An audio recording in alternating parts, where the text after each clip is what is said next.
Hello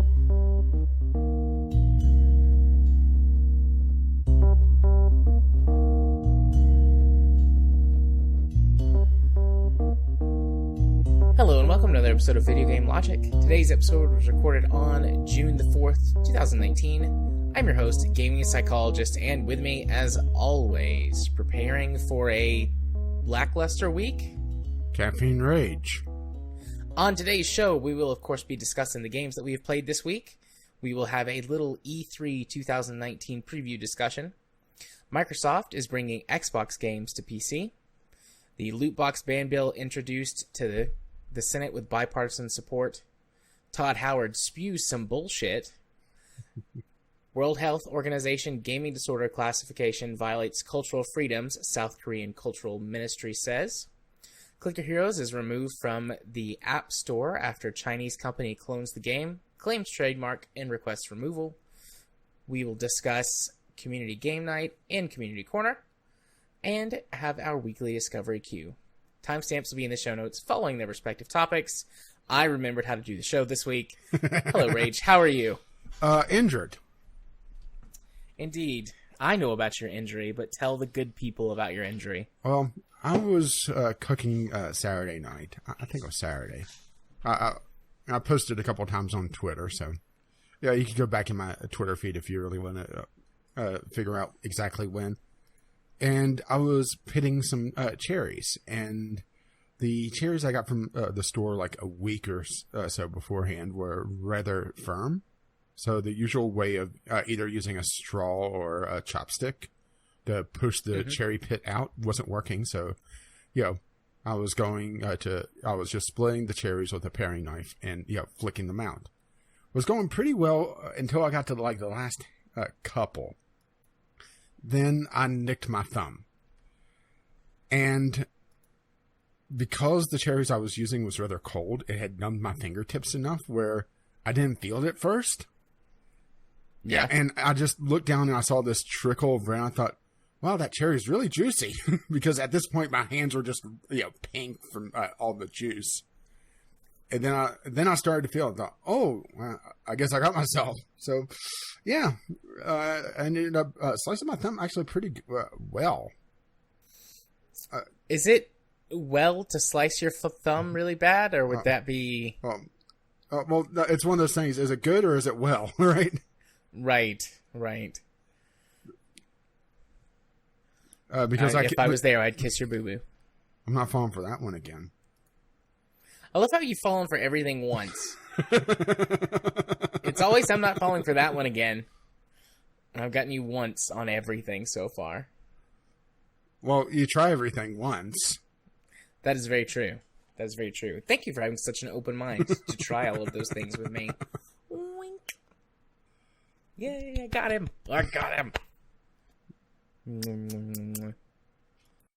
Well, it is Pride Month, so everyone's a little gayer this month. I'm gay as fuck all the time already, though, so... Yeah, but now you're as gay as a handbag full of rainbows. I wish I had a handbag full of rainbows. Would that just be a handbag full of Skittles? Taste the rainbow. Didn't they get in trouble last year because they produced an all-white Skittle saying they were giving up their rainbow for Gay Pride Month? And everybody took it as being anti-gay when it was exactly the opposite. Or I should say the Screeching Harpies on Tumblr took it as, anti-gay. I think it was last year. Now you're Googling this, aren't you? Yeah. 2017 was when they did it. So 2 years ago. Yeah.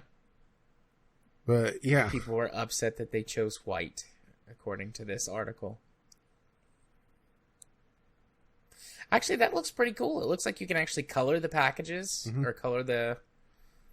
Yeah, looks like you could take like some markers or pens and color that in. That's cool. And it says, give the rainbow, taste the rainbow. To celebrate Pride Month.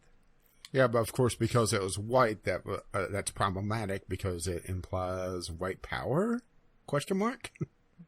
Possibly. Probably. Yeah, but... Skittles is accused of racism for making white Skittles.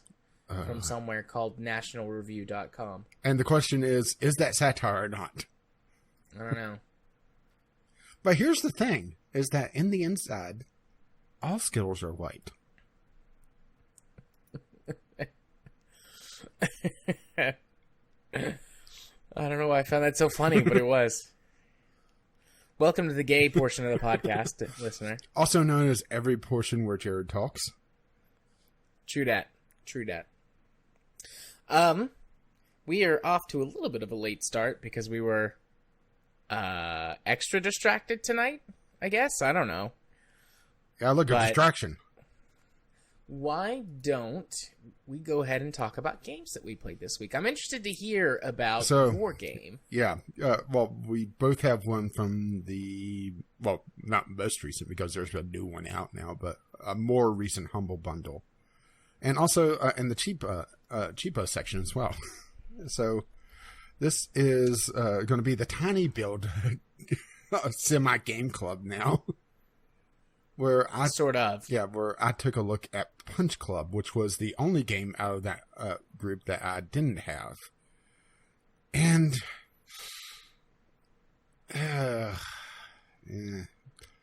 but this game reminds me a lot of Domica, which was the Gladiator Training School indie game from I guess it was a couple of years back now.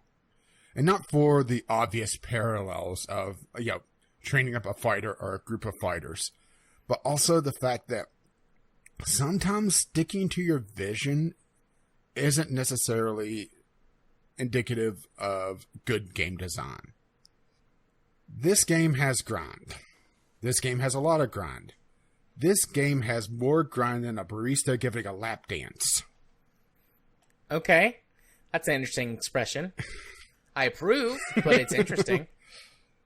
And most of that is due to a 2-word phrase that is very, very painful for any game that is based around skills. Stat decay. Okay. The game. I don't like the sound of that. Oh, trust me, you're not going to like this. Let me go over what Punch Club is first, then we'll get into this. Punch Club is a tycoon / management game where you play a amateur boxer whose father was killed, and you're breaking into the amateur boxing scene while also managing the boxer's life. There's a little bit of love story going on. There's a lot of references, like at one point you fight through all 4 of the Ninja Turtles in a side quest. Only they're alligators.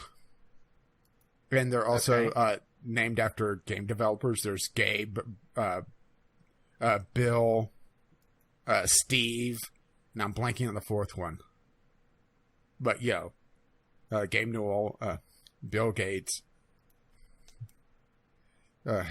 Steve Jobs, and I'm blanking on the 4th one. But, game developers, but also big tech names. There's a Ninja Turtle costume also in the background as well as one of the areas. There's also a raiding costume. There's all sorts of little humorous anecdotes and little humorous references.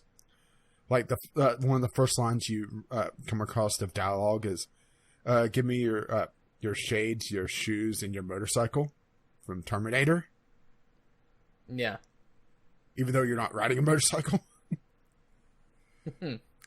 So, Punch Club has a humorous take on the management genre.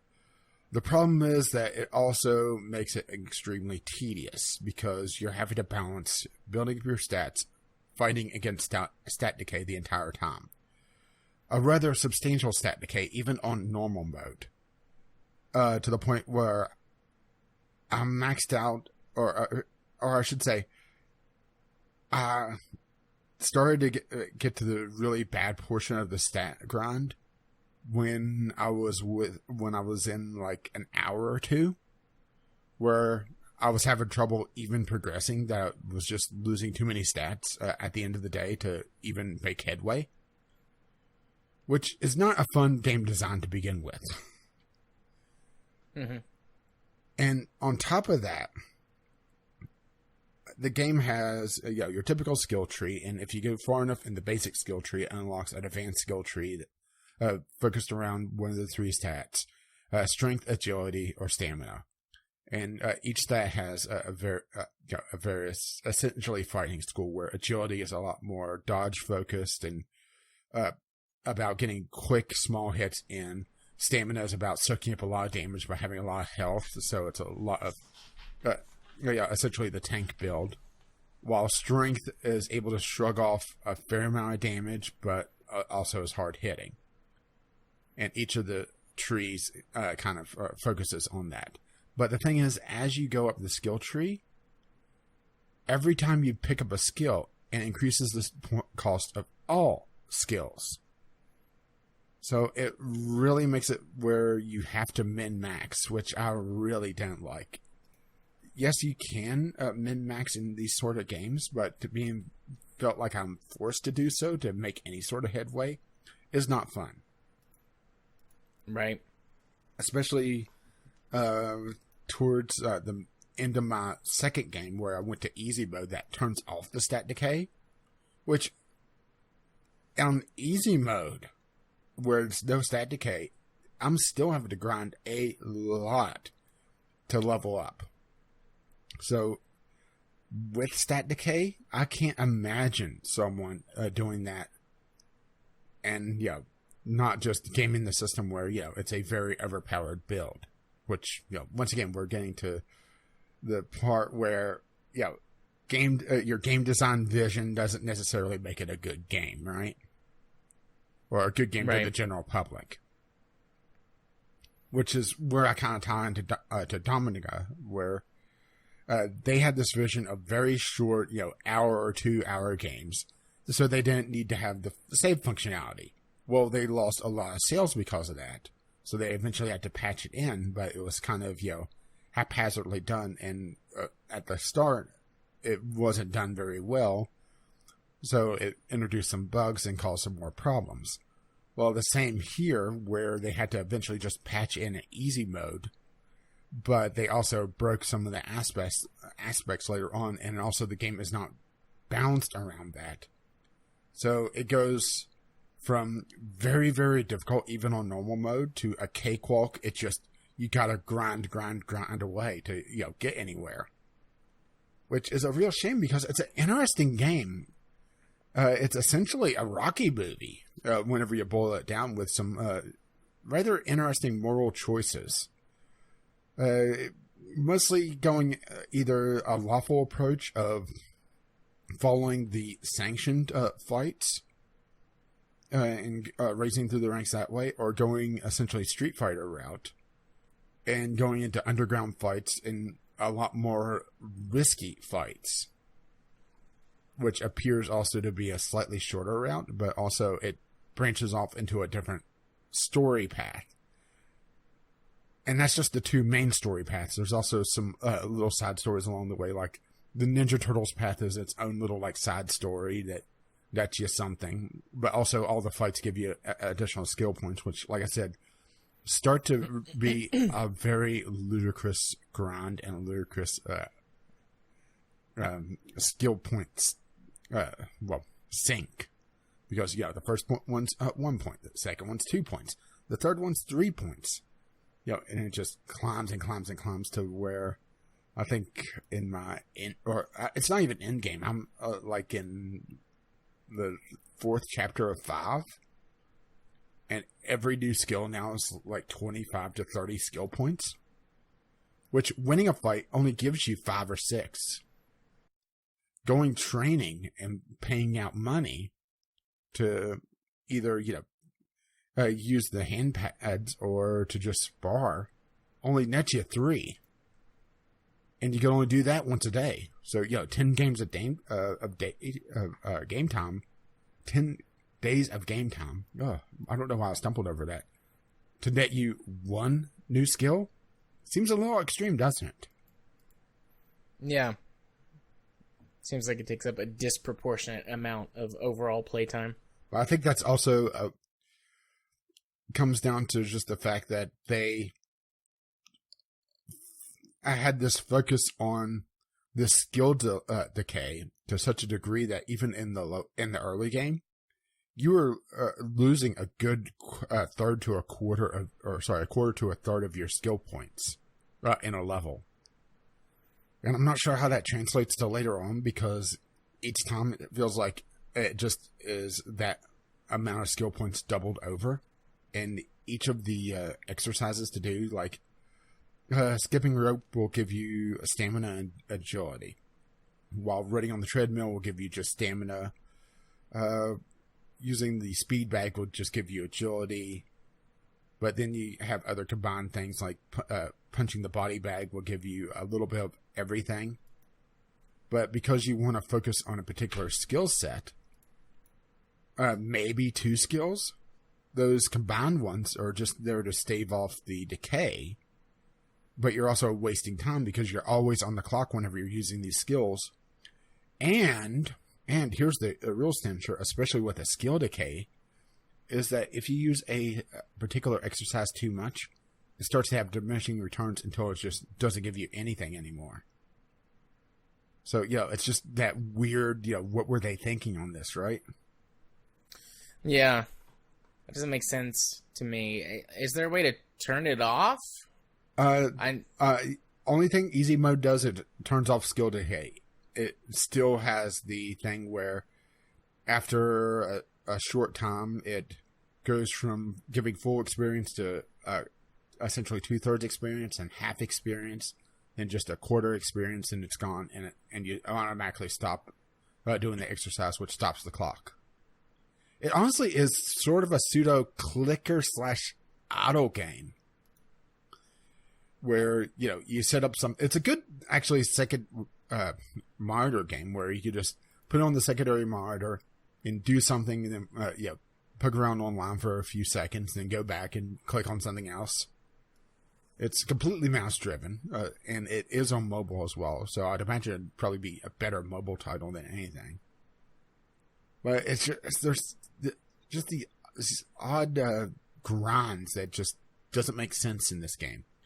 Like, once you get to the 4th chapter, so in both storylines, essentially, once you enter the 3rd chapter, everything that you've done in the first couple, outside of the skill progression for your character himself, is kind of wiped clean. And you go away, I don't want to say where, but I did tell you where, for one of the storylines, because it's humorous. Yeah, but that was funny. Yeah, let's just put it this way. You fight a literal bear at one point. That should give you an idea of, some humorous tones to this game. But anyway, once you come back, you still have to build up your skill points, but on top of that, you also have to manage fame, because you're trying to become the world champion, on at least the storyline that I'm taking. I'm not sure if it has a mirror counterpart, but you also have to, because you're trying to build up your fame, you're trying to balance the two, and there's a lot of idle components here where in order to build up your fame, you have to go either like shoot a movie or do commercials or that sort of thing. And doing that is literally just sitting there and watching a bar tick up. And even fighting is just very passive, which, is a little bit weird. It's strategic, yes, but it's completely passive. Only thing that you choose is essentially the skills that you could use in between the rounds. So, and manage your energy indirectly via what skills you choose. So if you choose a lot of high energy cost moves, you have a chance to deplete your energy and let you get knocked down, which essentially gives the enemy a couple free punches in on you when you're getting back up. Thankfully, no TKOs. That's a good thing. Especially using a boxer that has really high strength, because strength also depletes your energy a lot faster for some reason, ? It increases the energy cost of all your skills. But having high strength? Yes. Huh. I guess maybe the thought is it increases the energy cost because they, do more damage? There are So skills that you can. harder? There are skills that you can earn to. They're essentially modifiers. So, like, one of them for me was any skill or any punch that I throw that I miss, it cuts the cost of energy you expended on it, which was pretty much a requirement for my build. Mm-hmm. But then there are some like really, really dumb ones, like late in the strength tree, there's the ability to do an extra, I think it was 10 or 20% damage, but you can no longer block. Okay. Which makes absolutely no sense because there's the fighting in this game feels very random. I mentioned before that you're not in direct control. You're essentially setting your skills in between rounds and letting them go. But there's some times that my guy would just stand there and do nothing, which was extremely frustrating. I mean, he had the energy to attack, but he would just, sit there, leave himself wide open, and then get comboed and lose a third of his health. And there's no way to prevent that. So yeah, like I said, it's a very flawed game. But that's kind of my take on a lot of tiny build published games, is that I like the idea of them, but there's something about them that I always find that just puts me off, which is disappointing. I do hope that the sequel to this, which they have confirmed that they are working on a sequel, fixes some of the issues. But I do hope that they do keep some of the camp, even though sometimes it felt like the game decided, it's time for some story. And no matter how low a health or energy you have, which is also something else, is that you have to manage your energy, of course, and your food, of course. But you also have to manage your mood and your overall health. Your overall health is a modifier onto your HP in fights. Your mood makes it so that if you're below a certain threshold, your overall training, it has less impact because you're depressed. So you have to waste more time to go put yourself in a better mood. Especially if you lose a fight, you don't get fired up or anything. You just go mope about in the gym unless you go do something about it, right? Yeah. Well, I sort of like the sound of this game, but I really dislike skill decay, although you said easy mode turned that off. Yeah, easy mode turns it off, but you still have to grind like crazy to be able to do anything, or not even late game, mid-late game. And even then, I was saying there, just clicking a couple times and, doing something else for a bit. Poking around on my phone or, browsing the web.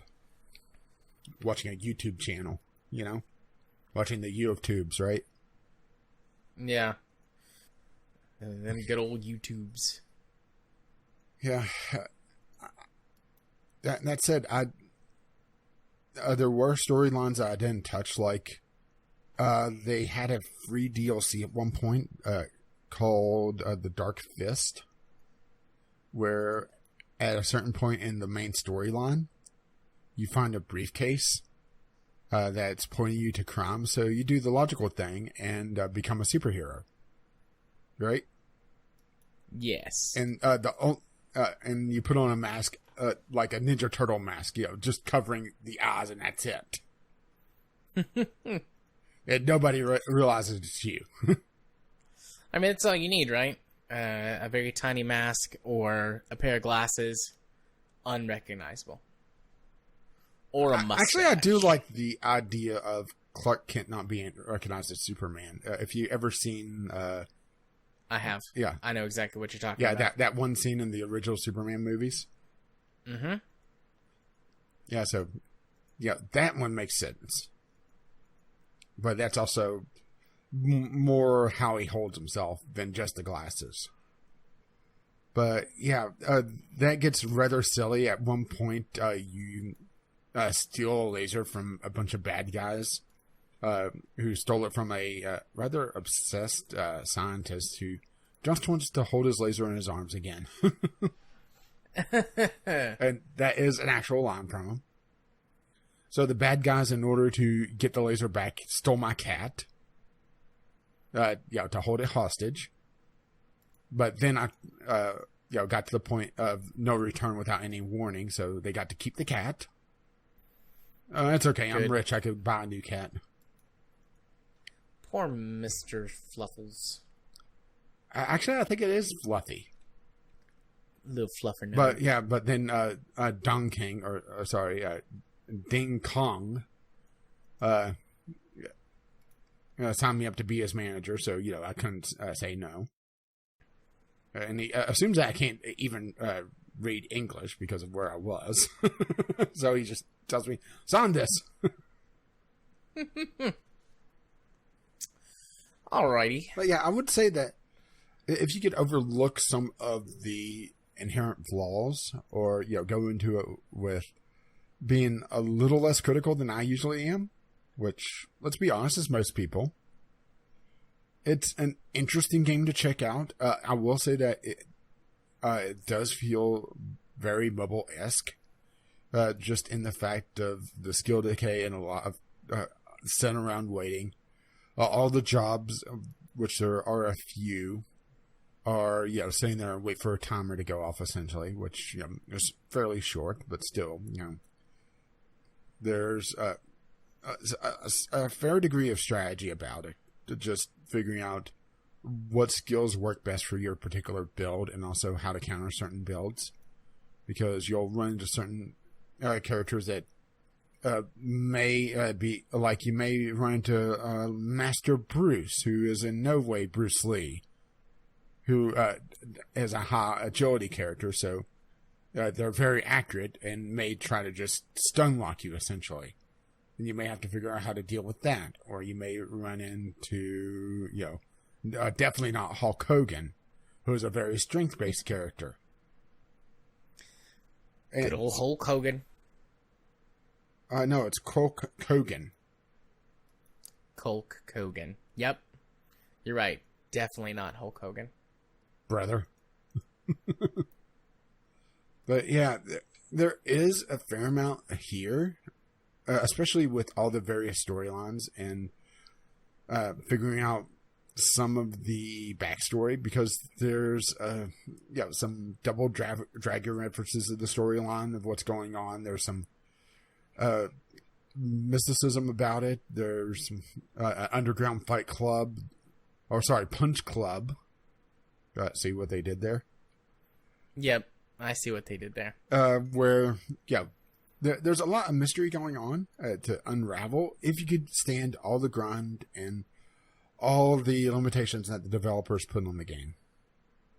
It's just, this feels like Dominica all over again, where it's a really good game hidden behind a flawed vision of what the developer thought a really good game was. Right. And sometimes the developers are right about their vision, but also sometimes they're wrong. And this is one of those times that playtesting. Yeah. I'm sure I'll play it at some point, because I have it from the bundle, but I'm not sure when that will be. I will say it was definitely worth the $1 I paid for, an interesting time. But I doubt I'll ever beat it. Plus, if you go easy mode, it disables the achievements anyway. Yeah, I don't really care about achievements that much usually, though. Except when you do. So, yeah. But I'll probably be fine with that. Sweet. So, games I played this week.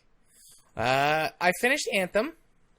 So I'm going to talk about that a little bit. And I have, experienced a very teeny tiny touch of Cataclysm, which came out last week. It's so Deathwing came out? Yeah. Well, I'll talk about that in a minute. So it keeps you from accessing the Cataclysm stuff until after you finish the main story, because then it takes you through this whole thing, and it's oh, here's these guys that were referenced in the game. We found them again. Are they back? And I think that's what Cataclysm is supposed to be. but it doesn't really seem to tell you anything more. But so, anyways, I finished the story.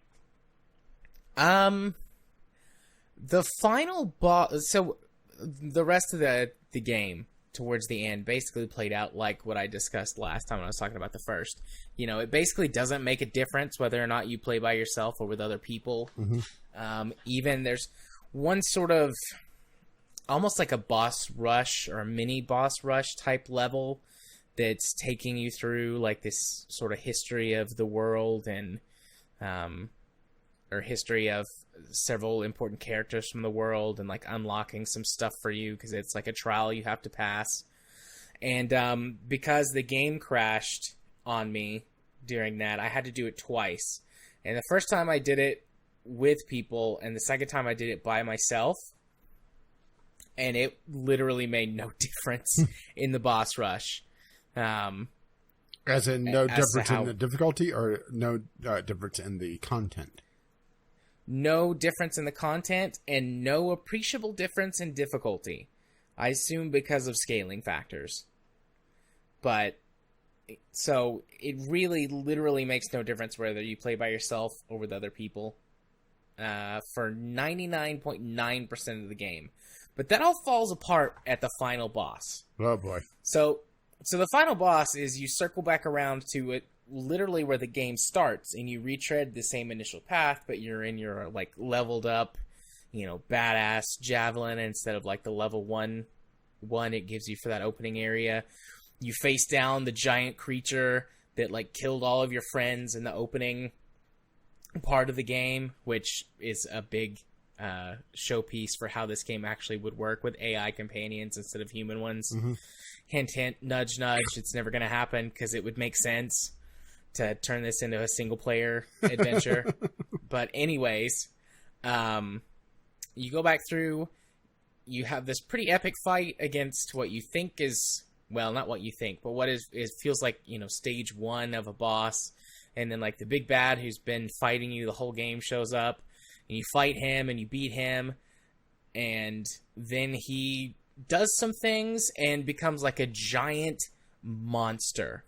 And then the game decides, oh, hey, that's right, we're supposed to have other players around to make this possible. And then it just, like, drops a massive difficulty spike on you. I don't, like, I mean, I'm sure if you are skilled enough, you could beat this solo with any class. I don't know how, though. Just like a regular person could beat it with any class other than the one that I was using. The Colossus. Because I have like roughly 10 times the health of the next strongest class. And a shield that is, my shield is deployable and can withstand more than 10 times the amount of shield damage that the next highest class can. And like, you know, one of the things that you can do is you can pull, you know, you can taunt with that class and you can pull enemies towards you and you tank damage while you know, the other people pick them off and stuff. But it gave me enough to survive each of the rounds. So the first round of combat against the big boss is pretty easy in terms of like beating it. He just kind of wanders around and tries to smack you and then does this like AoE attack that you I can know spot. It's terrible, but the way you say it, I'm just imagining him just kind of just aimlessly wandering around and just goes every so often and tries and just smacks at you. That's honestly kind of what it is. Like, he kind of aimlessly wanders around, spawns enemies that you can kill for ammo and health drops, which I didn't need because I can regenerate health when I kill people. Like, that was one of the abilities that I was using. I think I got like 50% of damage dealt back as health. So I didn't need that, but, you know, whatever. But he would just kind of wander around, and then he'd like sort of yell something at you, but it was kind of hard to understand what he was saying. And he would try and stomp on you. Oh, don't worry. It doesn't matter because, this is like whose line is it anyway? The points don't matter. The story doesn't matter. True. Unless you're reading the codex. Which I did. But that's because I'm a nerd. Or you're trying to figure out, who the fuck is this? I mean, it's explained through the game. Like, even in the main story, it's actually explained if you kind of pay it, or if you're paying attention and you're not just, like, skipping through everything. Or you're you can not learn a lot utterly more. bored, and you're just kind of zoning out. Yeah, which I wasn't, actually. I mean, I talked about it last week. I really like the game. I see a lot of potential for it, but what they're doing with it is just wrecking all of that. But anyways, it's a pretty aimless boss fight, and then he has this massive AoE that targets the entire sort of combat zone and is an instant kill. Oh, did Craig just leave? Craig, yeah, it said, I've been unexpectedly disconnected. No, Craig, come back. Let me send a reset. I don't know if I need to do that. I am noticing some rather bad lag spikes to my connection to Discord. So, part 2? Yeah. Picking back up where I left off. So there's this massive AoE that targets the entire sort of combat area and is a one-hit kill to anyone it touches. And this is the very end of the first round of combat. It takes about 5 minutes to get there doing this solo. It might go faster if you had multiple people, but it would take me about 5-6 minutes every time. And at first I thought, like, well, it targets the entire floor, so maybe I have to be flying. No, it kills you if you're flying. And I thought, well, there's like some high points up here, like some ledges. Maybe that's like a safe zone. So I'd fly up and I tried the different ledges and like this pillar sticking out of the ground. No, it kills you. It just kills you every time. And so I actually looked it up online later. You have to buy the season pass to be able to survive. It kills 3 out of the 4 party members playing every time. So only one person survives randomly, and then they revive everyone else. But if you have less than 4 players, it just kills everyone every time. So the way I was able to beat it is I would save my ultimate attack until then, because the Colossus has the longest lasting ultimate if you don't actually use it. So you've got like 2 seconds where he goes through the animation activating it. Then you've got 10 seconds to use it, and it like fires 3 gigantic cannon shells. But if you don't use them, it just sort of winds down a 10-second timer. And then you've got 2 or 3 seconds while the animation unwinds, where you're invincible. So you got about 15 seconds of invincibility. And that's finally how I beat it. I timed it just right so that I could survive the whole thing using my invincibility for my ultimate. Okay, I know you've liked this game, but I gotta admit, that kind of sucks as a game design. Yeah, that really sucks. I mean, I'm not defending that. That was really frustrating. No, that's just outright dumb. Yeah. Especially since they talked before about being able to play solo. Yeah, no, that's really bad game design. So then there's just several more stages of this fight. And each stage focuses on a different element. So the first stage is fire, and then there's poison, and then there's ice, and then there's lightning. And I don't remember exactly which order they go in, but you go through sort of several different rooms or combat arenas, and then you circle back around to the first one where the fire was for like the final battle, which is kind of a combination of all of them. But that sort of ultimate instant kill doesn't happen anymore. Like, he has no moves like that for the rest of the fight. So after that, it just becomes survive. So he doesn't instantly kill anyone anymore? No, that doesn't happen anymore. Either that or his instant kills are actually avoidable, and so I just dodge them every time. But for the rest of the fight, yeah, you just whittle him down to 0, and then he like blows up kind of unceremoniously. But wait, it triggers a stereotypical sci-fi like wormhole thing, and like your whole party has to hold hands and channel energy from the Anthem of creation to close the portal. I'm sorry, but now I'm imagining Goku Spirit Bomb. Kind of. I actually think more like the scene from the first Guardians of the Galaxy movie, where they all hold hands to contain the power of the Infinity Stones. Yeah, problem about that. I haven't watched that one. Okay. Well, anyone who has watched it, think of that. And then you get... so after you beat that, you get quite a long amount of cutscenes, and then it leads you up to Cataclysm, where it shows you these creatures that are talked about quite a bit during the game, but you don't ever see them. But then you see them, and they're like, we think he was a scouting party. We're gonna have to deal with this. And then Cataclysm. Oh, they pulled a Mass Effect? Yes. Yeah, you know what I'm talking about, right? Yeah, I do. Okay.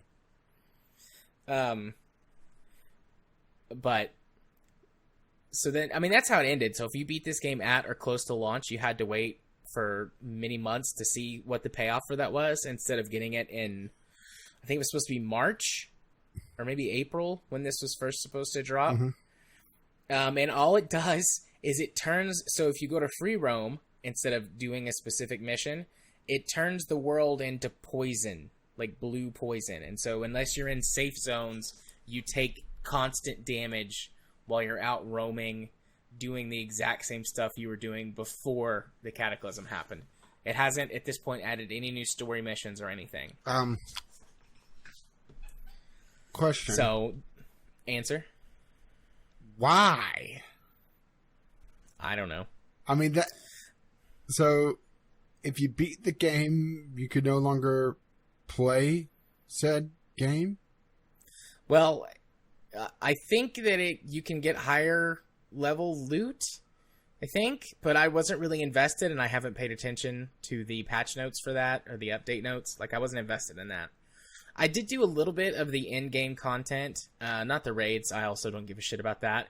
But after you beat the main game, you unlock sort of loyalty missions for several of the main characters in the game that get you bonus rewards, and then once you complete their quest line or their mission line, you get dailies from them. So I did several of those, and they had some interesting, some more interesting story threads to pull on, but and that ignores the Cataclysm world state. So you can do those, and it's like nothing's going on. Well, of course not, because that would require more programming to be able to integrate the big world-changing event into the actual game. Yeah. So mostly, so it's all instanced. Yeah. Yeah. 100%. Oh, BioWare, BioWare. So, just like final summation, I mostly liked Anthem. The ending was really shit because of how boring the boss fight was and that stupid one-hit kill mechanic. And I could live with that if this was a fully fleshed out single-player game where they dived more on the threads that they, had in the codex and took some of the interesting content that did exist with the characters that you can go talk to and flesh that out more. And gave you some damned AI companions to follow you around. Like, I can't hear you make a multiplayer game. I think I said this last time. Like, it's got a lot of potential if they actually worked it as a single-player experience. In other words, they're going full Todd Howard. Yeah, pretty much. Yeah, don't pay attention to how it launched. Pay attention to how it's going to be 2 years from now. Yeah. I mean, I think Anthem's pretty much dead. Like, it might have had a just a tiny sliver of hope if they had done something good with this expansion, because then they could have pulled but it's better now. But it's not. It's just blue. They did go Mass Effect. They chose the color ending. Touche. They chose the blue raspberry ending. They did. That ending was Control in Mass Effect. This definitely doesn't feel in Control. It feels boring. Well, maybe they're desperately trying to get Control, so that's why they went with it. Yeah. Maybe. Yeah, it sounds like they put in the base level of the expansion, and they just didn't have time to program any of the gameplay. So yeah. They just decided, we'll just ramp up the difficulty on everything and be at that. Does it work in looter shooters like that? No. No. I've got 2 weekends left with it. I think if I spaced that out right. So, I mean, if they do something big, I might hop back in. But, I mean, I have already canceled my monthly subscription. So it's like, your subscription ends on whatever date. So, when that ends, I probably won't ever come back to it. Wow. Considering you've been singing its praise as well as much as I've heard anyone singing its praises online. That's something. Yeah. I mean, it's not a great game. It's barely a good game. How about this? And How about it's a game? It is a game. There's just so much potential, and it makes me sad and frustrated. And also, there's a million other games to play. Yeah, I mean, we just got our new Twitch drop, so. Indeed. But the other game that I played this week, which I haven't played it for super long, a couple hours getting into it, is... Let me get back over here, because I keep wanting to call it The Last Station. The Final but Station. It's actually called The Final Station. Yeah, I played a little bit of this, but this was one that I was originally going to do a Sunday sampler on back in the day, but I got a little frustrated with it that it decided to monologue while I was doing tutorials, and it felt like I was just going to not have the story, which, you know, kind of is a big impact for this type of game, so... Yeah, so The Final Station is a not really post-apocalyptic and apocalyptic. About current apocalyptic. Yeah, a current apocalyptic game about you, who are a train conductor, train engineer, I forget what your specific title is. They might just call you train driver. Who a engineer bitch.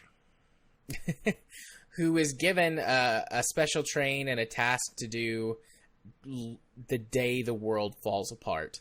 And essentially your task is delivering, at least as far as I know, special cargo to a special place to finish something called the Guardian, which is supposed to stop the apocalypse, ? Like I said, I'm still very early in the story, and it does this thing, this storytelling mechanic where that you get the story mostly by watching conversations that other people have, or by diligently exploring and clicking like everything to read all of the notes that come up. Which sounds kind of harsh the way that I said it. I actually like the way that it tells the story, because you're just like some guy. The story starts and like you wake up and it's your first day back from vacation. Like everyone's saying like, oh, how was your vacation? Did you do good? And you're just like an average train driver. Like there's an email you can find at the beginning of the game that's like, you know, are we sure we want him doing this? He's not that great. And then there's like this guy that's like, no, I'll be there with him. It'll be fine. And that guy dies. Dude, like, spoilers. Immediately. So, actually, I don't know if he's supposed to die or if they hadn't explained how to keep people alive on your train and I fucked up and he died. But the game does, at the very beginning, it's giving you a ton of exposition dump while also giving you tutorial stuff. Yeah, and that's so it's hard to... Yeah, and that kind of turned me off pretty much immediately. So it's hard to keep up with the exposition and do the tutorials. The exposition dump happens on the train every time you're going from station to station. But you can, without there being the tutorial stuff, you really only have to check on the things in the train to manage it a little bit, and then you can pay attention to what's going on around you. So, but anyways, yes, you are driving this train from station to station, and there are these little mini games where that you have to keep the train basically in good repair, and different things fall apart, which can cause your passengers to die or, you know, become ill, can cause the special cargo you're carrying to break, can cause the engine to break down and shut down on the track if you let them all get out of hand. They're pretty easy. It's mostly just like click a thing to put it back in sort of the green zone, or hold down a button for long enough to clear something, or something like that. It's like there's like a ventilation system and you have to manage the power if that gets messed up. But again, it's all just like put stuff back in the green zone, basically, at least so far. So it's been pretty simple. And then you have food and medicine stores on your train, and you have passengers that come with you. Some of them are survivors that you rescue, or well, actually most of them would be survivors you rescue. You get a few passengers at the beginning of the game that are not survivors, that are sort of part of the tutorial where they're telling you stuff. But otherwise, as far as I know, at least so far, everyone I've picked up have been survivors I've found while I'm exploring. And if they get hungry, you bring them food, and if they get sick, you bring them medicine. And if they die, you have to dispose of their body. I don't know if they can become zombies on the train, but that's what the apocalypse is. There's something that they keep vaguely referencing as, what do they call it? The emergence or the visitors? Something like that. Like, it implies some kind of alien or something coming down, but I'm still fairly early in the story, so I don't know what it is that has caused this sort of zombie apocalypse. But apparently this is the second time. What flavor it is. Yeah, but this is the second time that it's happened. This is set 100 and I think it's 6 or 109 years after the first one, which nearly destroyed the world. And this country that you're in, it was sort of the last surviving country that held off from the zombies and was able to sort of beat them back and reinforce their borders. And train transport is really the only method of transportation across long distances, because air travel, they say, is too expensive because of resource scarcity, and then roads and things were destroyed, and they were never rebuilt. So only sort of local cities have roads for cars and buses. So in other words, where you're going, you don't have roads? Yeah, where you're going, you don't have roads. But so you drive the train from town to town, getting exposition, looking at the very beautiful scenery.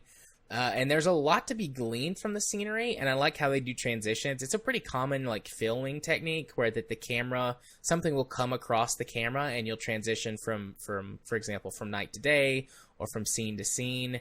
Things in the background would be different, but I like the way that they do that, and they do that for dramatic effect on certain conversations or with certain events. Like very, very early on, you get 2 soldiers with you, and it does a screen wipe, and then suddenly they're just like spurts of blood on the floor, and you don't know what happened to them. Like, did you kill them? Is there something on the train with you?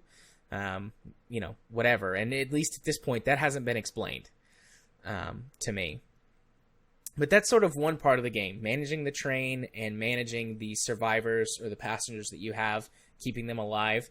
Then when you get to stations, there's this system that's been put in place, and it's kind of explained in the exposition dump, like, there was an accident, so now we have these special station locks, and you have to get codes from the station master to keep going. So every time you get to a station at a city, you have to go get a code. And the first few times this happens, it's before the zombie outbreak is, and you go to the office, and it's like, go find the dude that has the code. You go find him, you get it. You come back, you put it in. It's like a little keypad. You can click it with your mouse, or you can type it on your keyboard and then hit enter. And then that automatically starts the transition to the next station. But once the outbreak happens, then these places are filled with zombies, and you have to fight your way through, find the code, and escape that way. And this game has got horror elements. I don't know how sort of jump scary or whatever it becomes. I really hope it doesn't, because I don't like being scared. But so far it's been very atmospheric and kind of psychological. My imagination has scared me more times than anything coming after me at this point. And it does the whole sort of resource scarcity thing. So right now I've only got a pistol and then my mighty fist of punching, which you can charge up to do a big punch, or you can just do regular punches. And obviously big punches are more powerful than regular punches. And then you can pick up objects and throw them, and different objects do different things. Like, obviously, if you throw a red barrel at a group of enemies, it explodes and kills them because video game logic. But you can throw crates and chairs and... Ding! You can throw crates and chairs and other stuff at zombies too as sort of improvised weapons. And they do, at least with the level of zombies I've been fighting so far, they will kill them in one hit. And then with your gun, so far it's been 1 headshot is a kill, and then 2 to 3 body shots to kill. And then punching, it takes a lot of punches to kill zombies, but you conserve ammo doing that. And ammo has so far been very scarce. You find some in levels, and you can craft. There's some small amount of crafting for, it says basic supplies. So I don't know if there's anything more advanced you get later, but you can make med kits and bullets. Those are the only 2 things I can make right now. But so you go through these different areas, you fight the zombies, and find the code, find any survivors or useful items that you can or that you dare risk trying to get, and then you go back to the train and you move on to the next station. You get, I think that this happens at the end of a chapter when you get to like your big destination, because this happened at the end of chapter 1 when I got to the final or the first destination. Don't you mean the final destination of that chapter? Or the final station? The final destination of that, yeah. The final station of that chapter. I was given a reward for all the people that I had brought on the train with me. So there was the dude that I don't think was supposed to die. I think it was supposed to be part of the tutorial to figure out how to give him food and medicine, but I didn't, and he killed over in my train. So I lost the reward for that and don't know if he had any additional information to give me. And then there were 2 passengers I had picked up along the way that I was given rewards for them. And then they were just money that I got for them. And then the current passengers that I have, like, you can see what the reward it's going to give you if you keep them safe. And one of them gives me bullets and money, and the other one gives me medicine and money. And then there's vendors that you can find selling things. And as far as I know, the only way to get food is to buy it. You might be able to find it, but there's a grocery store that was at one of the towns that I stopped at, and it didn't have any food in it, so I don't know if you can craft it or find it, but I definitely have found people to buy food from, and every time I see someone selling food, I buy it, like, as much as I can, because I've been doing a pretty good job of conserving ammo. The zombies so far have been pretty predictable in, like, their different types. There's, like, the standard zombie and a couple of sort of variations on the standard zombie, like a fast zombie, and then the standard slow zombie, and then a zombie that's like a little bit bigger, so they take more damage to kill, but they're really dumb, and you have a good window to punch them to death. They're slow to attack, and so you have a good window to punch them to death, so you don't have to waste bullets. And then there's these little fast, like, jumpy zombies. I think it's implied that they're supposed to be children, but the zombies are just black silhouettes on the screen. So there's no distinguishing features or anything, but I feel like it's implied that they're children. And they jump at you, or they'll lunge at you, and it's harder to punch them to death, so usually I shoot them. And then I've ran into a zombie that is like a soldier or a SWAT person who has like a helmet. So you can punch them to knock the helmet off for a headshot, or you can just shoot them like in the legs and kill them. And then there's a zombie that has kind of 2 stages. Like, you shoot him, and he goes down, and then he crawls across the ground, and you have to shoot him again to kill him. I'm sure there's more special infected or special zombie types I'll run into later, but that's kind of what I've seen so far. And, that kind of makes sense with these types of games. But zombies also, so far, have been unable to climb ladders. So if you find a ladder, that's like your safe spot. And then you can figure out how to proceed. Until you come up to the point where they suddenly learn. Yeah, I'm waiting for that. But you'll hear the dramatic note, and then you'll see a zombie slowly shuffling up. Maybe you can push stuff down on them. You can push stuff off of ledges, so things that you can't pick up and throw as weapons, if you can move it around just by, like, running into it, you can push something off a ledge, and that instantly kills any zombie I've hit with anything so far. And then anything that explodes seems to have killed multiple zombies. And standard throwing objects, if you time it just right, you can hit multiple zombies with the same one, and it kills all the standard zombies with one throw. Or with one thrown object, so that's pretty nice. A lot of desk chairs in these office buildings get used as improvised weapons. Your character's pretty damn strong to throw a desk chair that far. He's a fucking boss. Because I could throw a desk chair that far, and I work out. But I really enjoy the game. I like the setting. I love the beautiful backdrops and the type of storytelling they do. Sort of with the screen wipes, seeing things as they go past. And you can get a good look at some of the art and the screenshots. I don't feel like there's anything given away. You just get an idea of some of the different backdrops that they have. Or by watching one of the trailers on Steam. But I like what they do, at least during the opening scene. I'm sure this is going to happen more, but there's some stuff that happens in the background that, like, if you know what certain types of weapons are, you can, like, because the people in the train are talking about, like, what's that? Is that an explosion? What's over there? And it's like you see it and you're like, oh, they immediately have used, like, nuclear weapons. And there's other stuff that comes up too. So there's some neat storytelling that comes on about, like, the desperation about what's going on. And there's neat little differences too that I've spotted. I don't know what they mean, but some characters, so zombies have white eyes and normal humans have red eyes, but I've seen some normal humans with white eyes. So I don't know if that means they're infected or if they're going to turn out to be something else entirely, like maybe aliens or something, if this is like an alien thing, or maybe they're immune to the disease if it's a disease thing.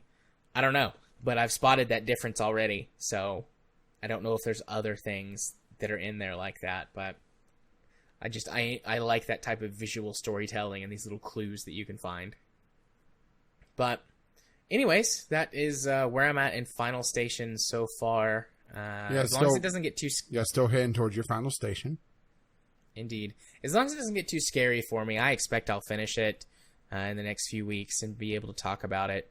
It doesn't seem like it's a very long game. I saw that it has 5 chapters, and I've already finished I'm partway through chapter 1. And, like, judging by the map, because you can look at the route map and see where you are in relation to the final station in the journey, I'm, like, literally at the halfway station. So unless there's something that happens that slows me down, maybe more story exposition or the areas start getting larger to explore, like, I'll be through with chapter 2 pretty quickly. So it's good though. I like it. I like it a lot. Couldn't imagine playing this on console. Lot of twitchy stuff. Oh yeah, a lot of twitchy stuff. Who knows? Maybe it works really well, but I'm not gonna try. So yeah, I mean those were the 2 games that I played this week. So that does it for games played. Unless you have any final thoughts or not comments. Not really. Or... I mean, I was thinking maybe this would be a decent game club game, but if you're going to finish it, then maybe not. It's we should take a look at the Twitch drops and figure out any that needs to be added to the list as well. Yeah, well, I mean, just because I play a game doesn't sure. mean I couldn't come back and play it. Maybe going through it a second time with some knowledge about some of the stuff that happens in the game could give me a different perspective for a different point of view when discussing it. Mm-hmm. Also, I could have forgotten a lot, and it's got a DLC. I don't know if the DLC was part of the Humble Bundle or not, but it has one. It's not, I don't think. Okay. I think it's another 5-chapter experience, so don't know. Looks like this guy's got a car. That's interesting. That he's got a car, but they specifically say, like, road travel's not a thing. Yeah, it's the final garage. Maybe that story takes place in a much smaller area. I don't know. I'm not going to worry about it for or now. He put off-road tires. He might have done that. He's got what is, I assume, supposed to be a classic Mustang. Yeah, which, have you ever watched Smoking the Bandit? A Mustang can do anything. That's true, it can. It absolutely can. Although I thought they had a Firebird in Smokey and the Bandit. Maybe I was misremembering then. Maybe it was a Firebird. I'm not a car guy, what can I say?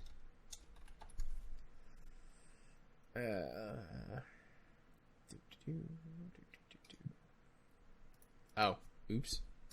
No wonder I typed card instead of car. No, it's a Trans Am. Trans Am. So we were both wrong. Pontiac Trans Am. Mm-hmm. Wow, I'm trying to think of the movie. It's got James Dean in it, and he does drive a Mustang, and he does jumps in it, and you can't do that in a Mustang. I'm drawing a blank on it though.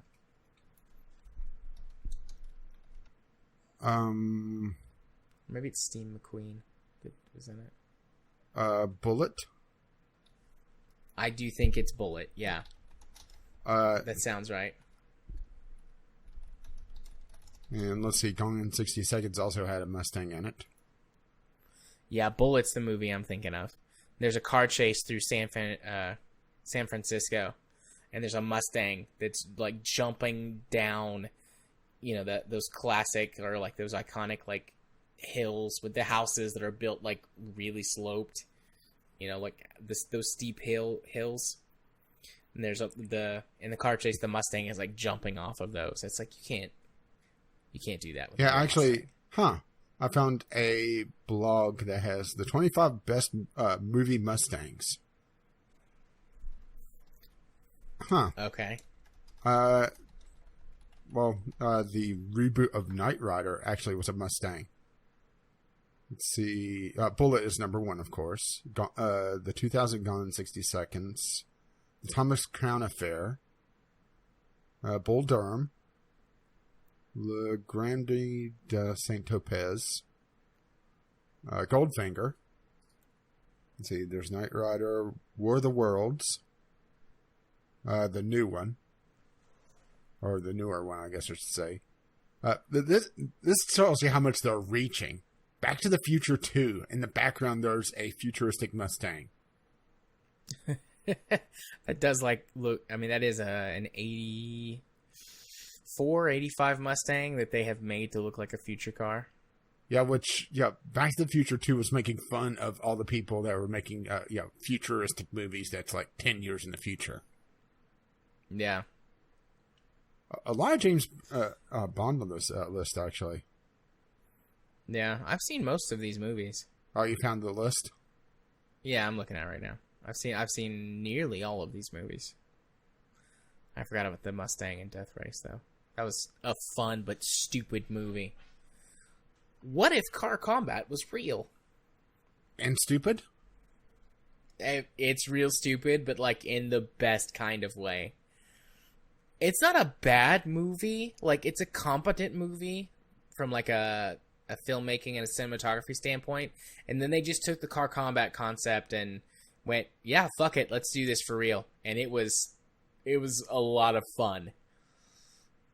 Might have to watch that sometime.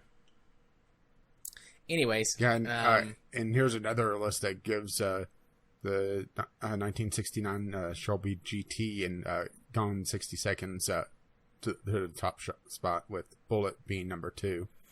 But then they go with like Basic Instinct and a lot of James Bond again. So yeah.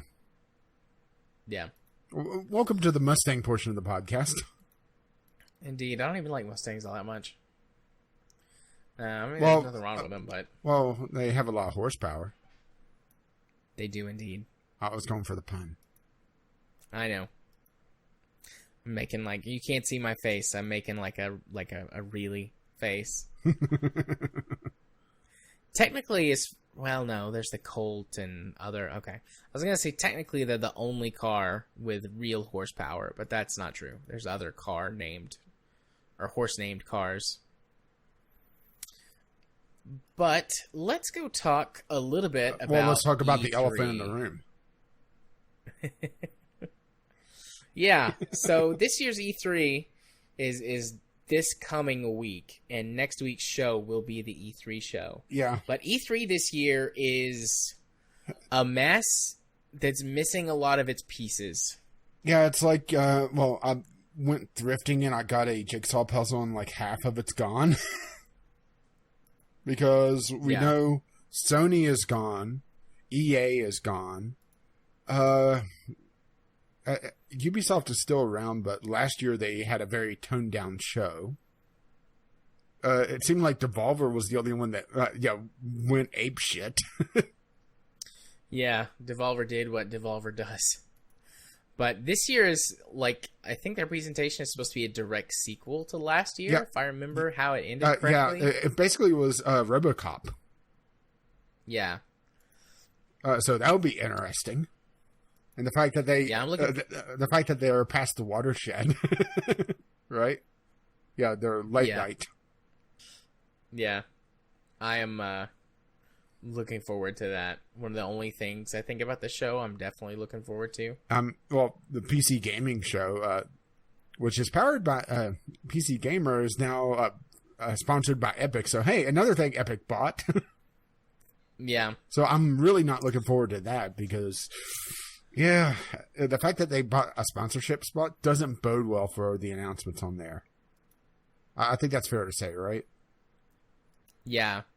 I'm not looking forward to that portion of it. I do like the PC gaming show. Like, I've liked it the last few years. Yeah, but it's also a giant conflict of interest, isn't it?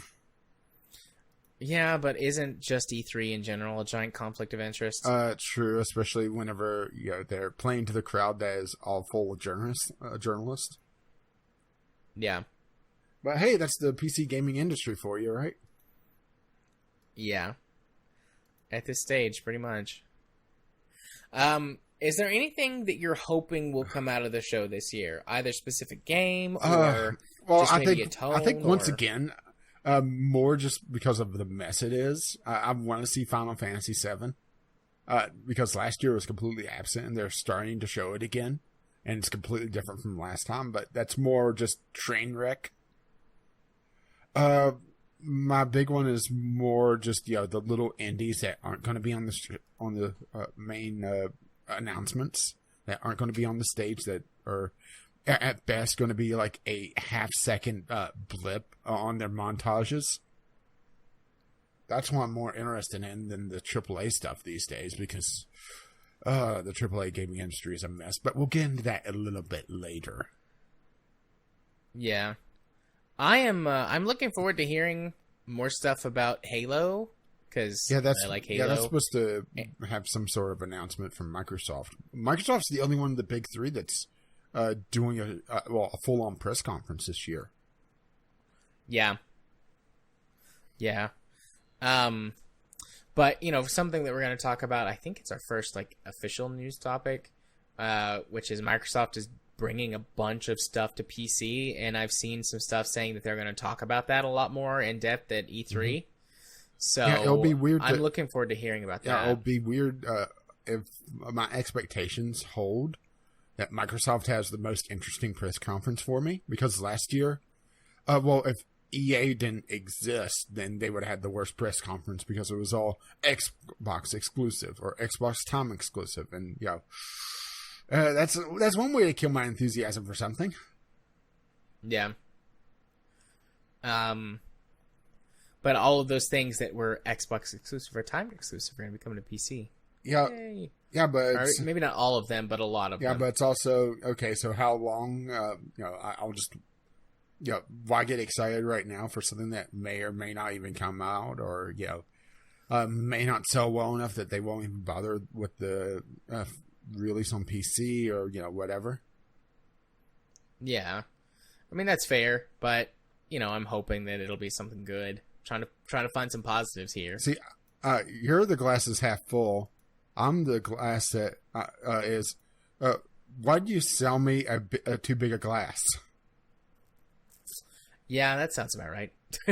And then they try to sell me a secondary glass that's empty and saying, hey, we have a roadmap to fill this down the road. Yeah, but I think there's a difference, though, in that with games versus, because maybe they have said it, but I haven't heard them mention, a roadmap for bringing console stuff to PC or bringing console games to PC. And I like a lot of the Microsoft exclusive titles. It's not just Halo. I like a lot of their stuff.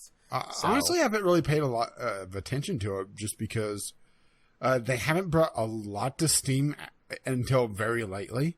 And it's all been on the Windows Store, which I loathed. So, yeah, I just didn't really pay attention to it. Yeah, I'm trying to think if there's anything else that I'm really looking forward to. I'm not looking forward to Bethesda's press conference at all. Just this year, I was on the fence with them, and this year, their game performance, or their games with Blades and Fallout 76. You've joined the dark side? I'm just like, fuck it. Fuck them. No, I'll watch it, just to see. I just had an idea. The lie counter. How many times do we think he's lying? A lot. The Snarkathon, I think, is going to be good this year because Jenna's got Jim Sterling as her I didn't know about number that. 2. Yeah. Yep. She announced it last week, I think. Late last week. I'm so far behind on my podcasts. Well, I saw it on Twitter. I don't know if they talked about it on the co-optional. I must have missed it on Twitter, but then again, yeah. Well, the Twitter app is absolutely useless. I'll find out that she announced it in about 3 or 4 days. That she just recently she just posted again. Yeah, because the Twitter app telling you things. Look who just tweeted 14 hours ago or more. But anyways, yeah, I really can't think of anything else that, because I don't know what Square Enix is going to do. Yeah, I mean, last year they focused heavily on Kingdom Hearts 3, which honestly I couldn't give one shit about because I haven't played the 40 or 50 games that I'm behind. And that's how we make that joke. It grows every time. Yeah, it's like the Mueller investigation's budget, right? Right, just keeps growing. But joking aside, it is something like what 10, 15 games in the overall series. Yeah, it's I mean, way more than just 3. I mean, that's not an exaggeration. And that's to understand all the story. If you want the main story, it's still something like 7 or 8. And that's relying on synopsis from some stories that is a condensed story. So, synopsis, that's kind of the word right there. So you're not getting all the nuance of, whatever the hell is in Kingdom Hearts. To be honest, I don't even know what Kingdom Hearts is about anymore. Me neither. Outside of writing out every single one of the Final Fantasy characters, of course. Of course. Because that is one criticism I kept hearing about. I heard about that about as much as I heard about a Starbucks mug or Starbucks cup a few weeks ago when Kingdom Hearts came out. Yep, that happened twice. Or no, it was a Starbucks cup and a water bottle in a different episode. But anyways, yeah, I mean, we already mentioned this, but Sony's out, EA's out, Ubisoft is toned down, Bethesda can suck my entire dick. Just all of it, down to the balls. Yeah, but at this point. Yeah, but aren't you worried about catching whatever they have? Nah. I'll just put some cream on it. And then I don't know what Square Enix is going to do. Microsoft, it's basically their conference to lose. I would say Devolver. Or their E3 to lose at this point. And then I'm looking forward to Devolver just because of their wacky stage show. Yeah, it's kind of funny how 2 years ago we absolutely hated Devolver, but now they've turned into this darling. Maybe it's just the fact that, the first time we had no idea what to expect. Yeah. And then Nintendo's in this weird position because, I mean, it doesn't technically do a conference. Yeah. E3 is just another direct for it. Yeah. Sort of, like a big direct. But, I mean, we're PC gamers. Nothing of Nintendo's is on is on PC. Ever. And, I've got a Wii U that has gotten played more in the last 6 months than it has been in, like, the 5 years I've had it. So, but I don't have a Switch. I don't have a 3DS or any of their other new stuff, so it's not really applicable in a personal sense. Yeah, and Sony is busy copying Nintendo's homework, not releasing their software on PC anymore, and actually actively blocking it, and doing a all-day stream instead of doing a press conference. To be fair, that might be a step up from last year because last year sucked. For those who don't remember, they did a live musical number covering Last of Us 2, if I recall correctly, a cinematic for that. Then in a church, or a mock-up of a church, because Sony doesn't have a soul, so if they go into a church, they just burst into flames. Then They had everybody leave the venue and took like a 10 or 15 minute break as they moved venues. Then they had Steve from Digital Extremes, or a guy that looked like him, play another musical number that had absolutely no reference to anything, if I recall correctly. He was just playing his flute, which they showed one of their samurai themed games, it didn't really. Wasn't that a battle royale? There was a battle royale, and then there was one that was a single player. They had multiple samurai games last year, but it didn't really seem to line up with it. It was just played for like 3 to 5 minutes, and then they showed the game trailer. And this was after a 10 or 15 minute break. So, you had 20 minutes of dead air and what was it, like an hour and a half conference? Yeah. It was real boring. I mean, it was at that point that I was thinking, maybe EA talking about sports games isn't that bad. There is worse. Yeah. And it was hilarious watching the commentators on there trying to fill space to just kill time because, they... Yeah, trying to buy time. Yeah.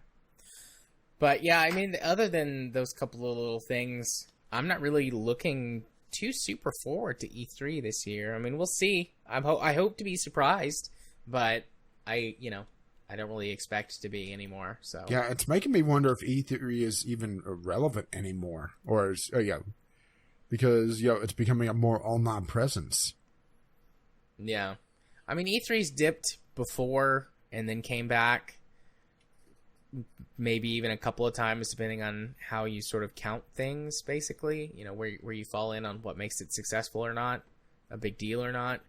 But the online presence is growing more and more for the individual companies now, where they don't really need the everyone to gather together. They just release a tweet. Yeah. Which, makes me wonder next year, should we even bother covering it? Or covering in the format that we do, where we do a press event by press event thing, because we're coming down to, we just said we have Microsoft, Devolver, Bethesda's Suck Show, and depending on how you take that, it's either just them sucking or sucking on Jared. Is that it? I think so. Am I missing anyone? Or Square Enix. Oh, yeah. But to be fair, they weren't much of a presence last year, and they were pretty much all trailers last year. Mm-hmm. They had a thing with Tomb Raider 2 last year. I forgot about that, because Tomb Raider kind of came and went. Yeah, that's right. Let me just double check this. I type in E3 press conferences, and there's a still from Devolver Digital right there. Nice. Towards the end of last year's conference, where she's just covered in blood. Okay, yeah, I mean, this is it. This is Microsoft, Bethesda, Devolver Digital, day one, or the 9th of June. This is and it's also the weird thing where it's the pre-show. And then Ubisoft and Square Enix, and that's it, because it's Nintendo. I mean, the only other thing is, let's see, additional E3 streaming schedule. Limited Run Games is holding an E3 conference, and so it's probably the only place to see a PlayStation Vita at E3. Kind of Funny Games did a thing last year that was like 5 minutes, where they basically were trying to do what Devolver Digital did. Oh, the PC Gaming Show. We're forgetting that. Oh, yeah. I mean, I was looking forward to it until they announced a sponsorship. Yeah. So, I mean, we'll see. I hope it's still fine, but again, no expectations, so. Oh, I have expectations. They're not good expectations, but I have expectations. Yeah. I had a feeling we were missing something, and we were. That's why I went for the schedule. But yeah, then it's just show floor stuff. until Thursday, which we don't cover. But, well, don't cover directly, I should say. So, yeah. That's the big E of threes. Kind of sucks. Yeah. And like I said, that's why I'm really wondering if next year we're even going to do the E3 extravaganza. We may have to downgrade that. Yeah, the E3 corner. I mean, and we'll see how it goes this year, too. I mean, if it turns out to be extremely lackluster, I don't want to waste a bunch of time going through each individual conference. Become the Devolver Digital Podcast for episode? Yeah, maybe. And I mean, we're not going to be able, just because of my schedule and stuff, we're not going to be able to do them live like we did. Was that last year or was that 2 years ago where we watched a bunch of them live and did some recordings? Yeah, we watched a couple of them live. I think we watched one last year and a couple year before. Yeah, but we won't get to do that this year. The only one that we could watch live is, I think, the Devolver one on Sunday night, but we said we were going to watch My Hero Academia, so... I mean, if you really want to watch... what one was Sunday? I think it's the Devolver one. I think that one's Sunday night at 10 Eastern Time. I think. Although if it's 10 Pacific, I will have become a pumpkin by then, because that'll be 1 a.m. Eastern Time. Well, let's go back here and check. Let's see. Sunday, these are... Well, it's 10 p.m. Eastern for Devolver. Okay. That's one thing nice about IGN is they have all the time zones. Yeah, Microsoft is mid-afternoon, Bethesda's evening, so you could have a nice nap before you wake up for Devolver. So yeah, I mean, we could do Devolver, but we don't have to, and there's nothing else that we'll get a chance to watch live, so I'll be watching it all post. And I'm going to bring this up later, but just while we're here, next week there will not be Community Game Night, because I'll be spending Monday night playing catch-up on E3 content, or E3 stuff. Yeah, watching well, they're not the most fabulous or flamboyant or fantastic. Let's see, what would be another one for Ubisoft? They're present? I mean, they could turn it around this year and be flamboyant again, but I don't. I mean, last year they only had the furries in the alley, didn't they? Yeah. I miss Aisha Taylor. I loved her. Maybe they should send her over to Devolver. She would fit in. She'd be the most sane one on there. Oh, I could only imagine what they're going to be doing. Indeed. Especially after this really weird year, which kind of ties in, well, into a later topic, but, well, should we talk about Microsoft? Yeah, let's do that. Because we've waxed lyrical about E3 that we don't know what to do about for far too long. So, Microsoft bringing Xbox games to PC. Hey, they're actually following through on their promise to, uphold, some of their titles on PC, because they've promised this for the last, hang on, let me check the date, carry the one, I would say 20 years. How long has the Xbox been out? 2002? Close enough. When the original release? I mean, pretty much ever since the Xbox came out, Microsoft has repeatedly promised over and over again that they'll support Windows gaming more, that they'll support PC gamers more. And they failed to do so time and time again. I mean, it's become a running joke whenever they talked about it. Oh, yeah, I'll believe it when I see it. Well, it looks like they're doing it again, and looks like they may be following through. This will be something we'll know more about, well, next week when they cover it at E3, most likely. But they're bringing the Xbox Game Pass to PC, and they're launching more of their games on Steam. And actually, threw some heat at Epic with the line, "We believe you should have choice in where you buy your PC games." Yeah. Shots fired.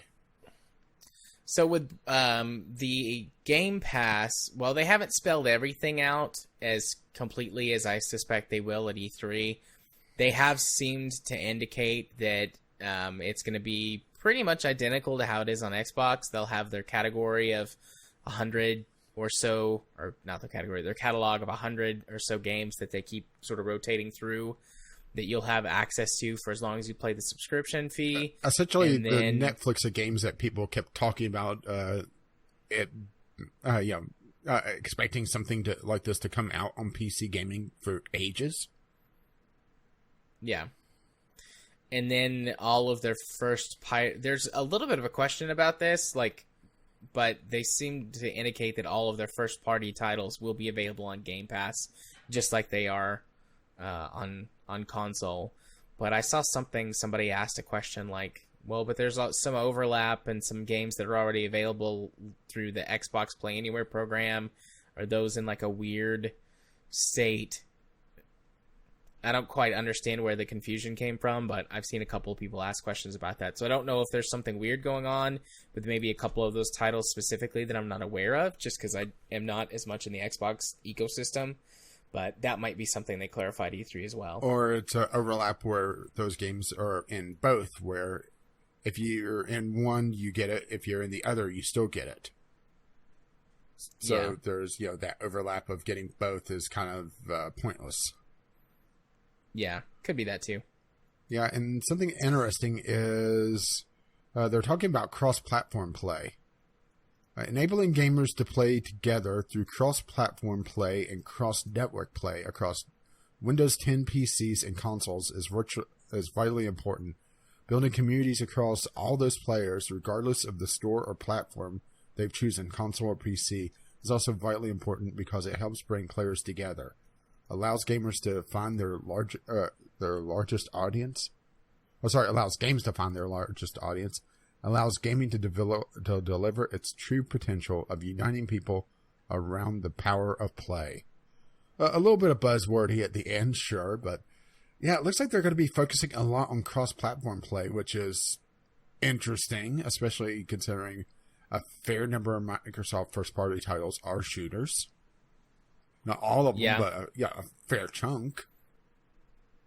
Yeah, it's going to be interesting to see how that works. I mean, we've talked about the issues with cross-platform, particularly between PC and console, many times.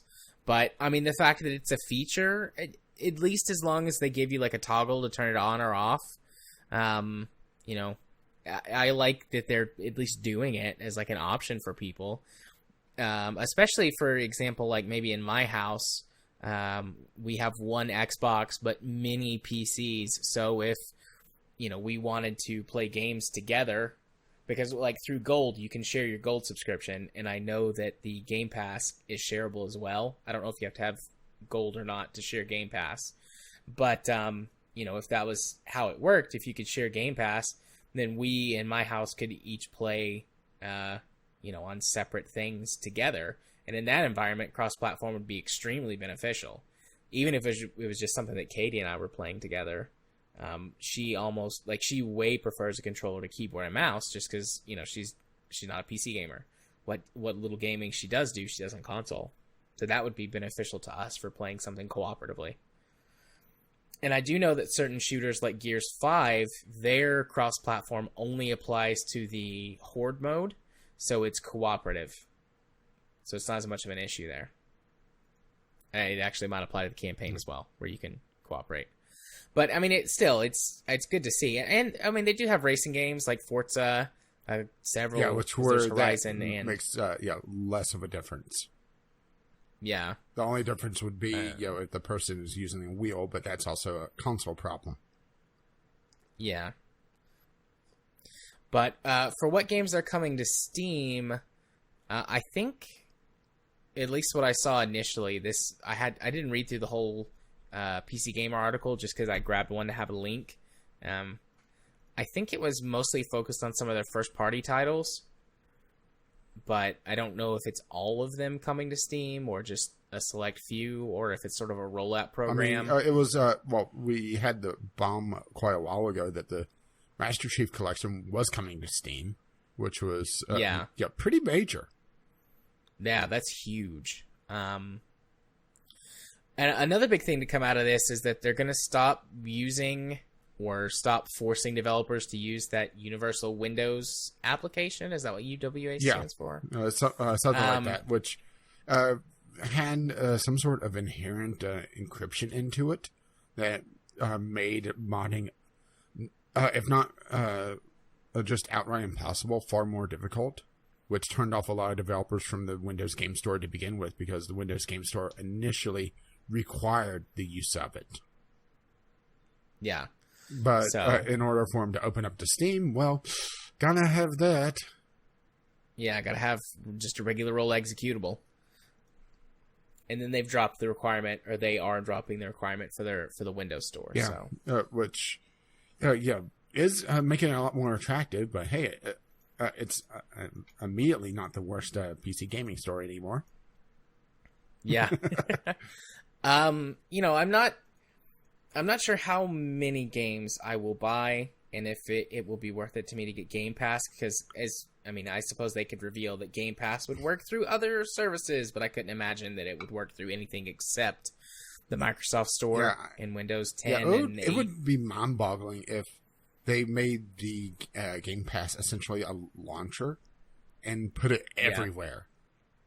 But then again, that also would open it up a lot more, because the Windows Store does have this stigma about it, rightfully so.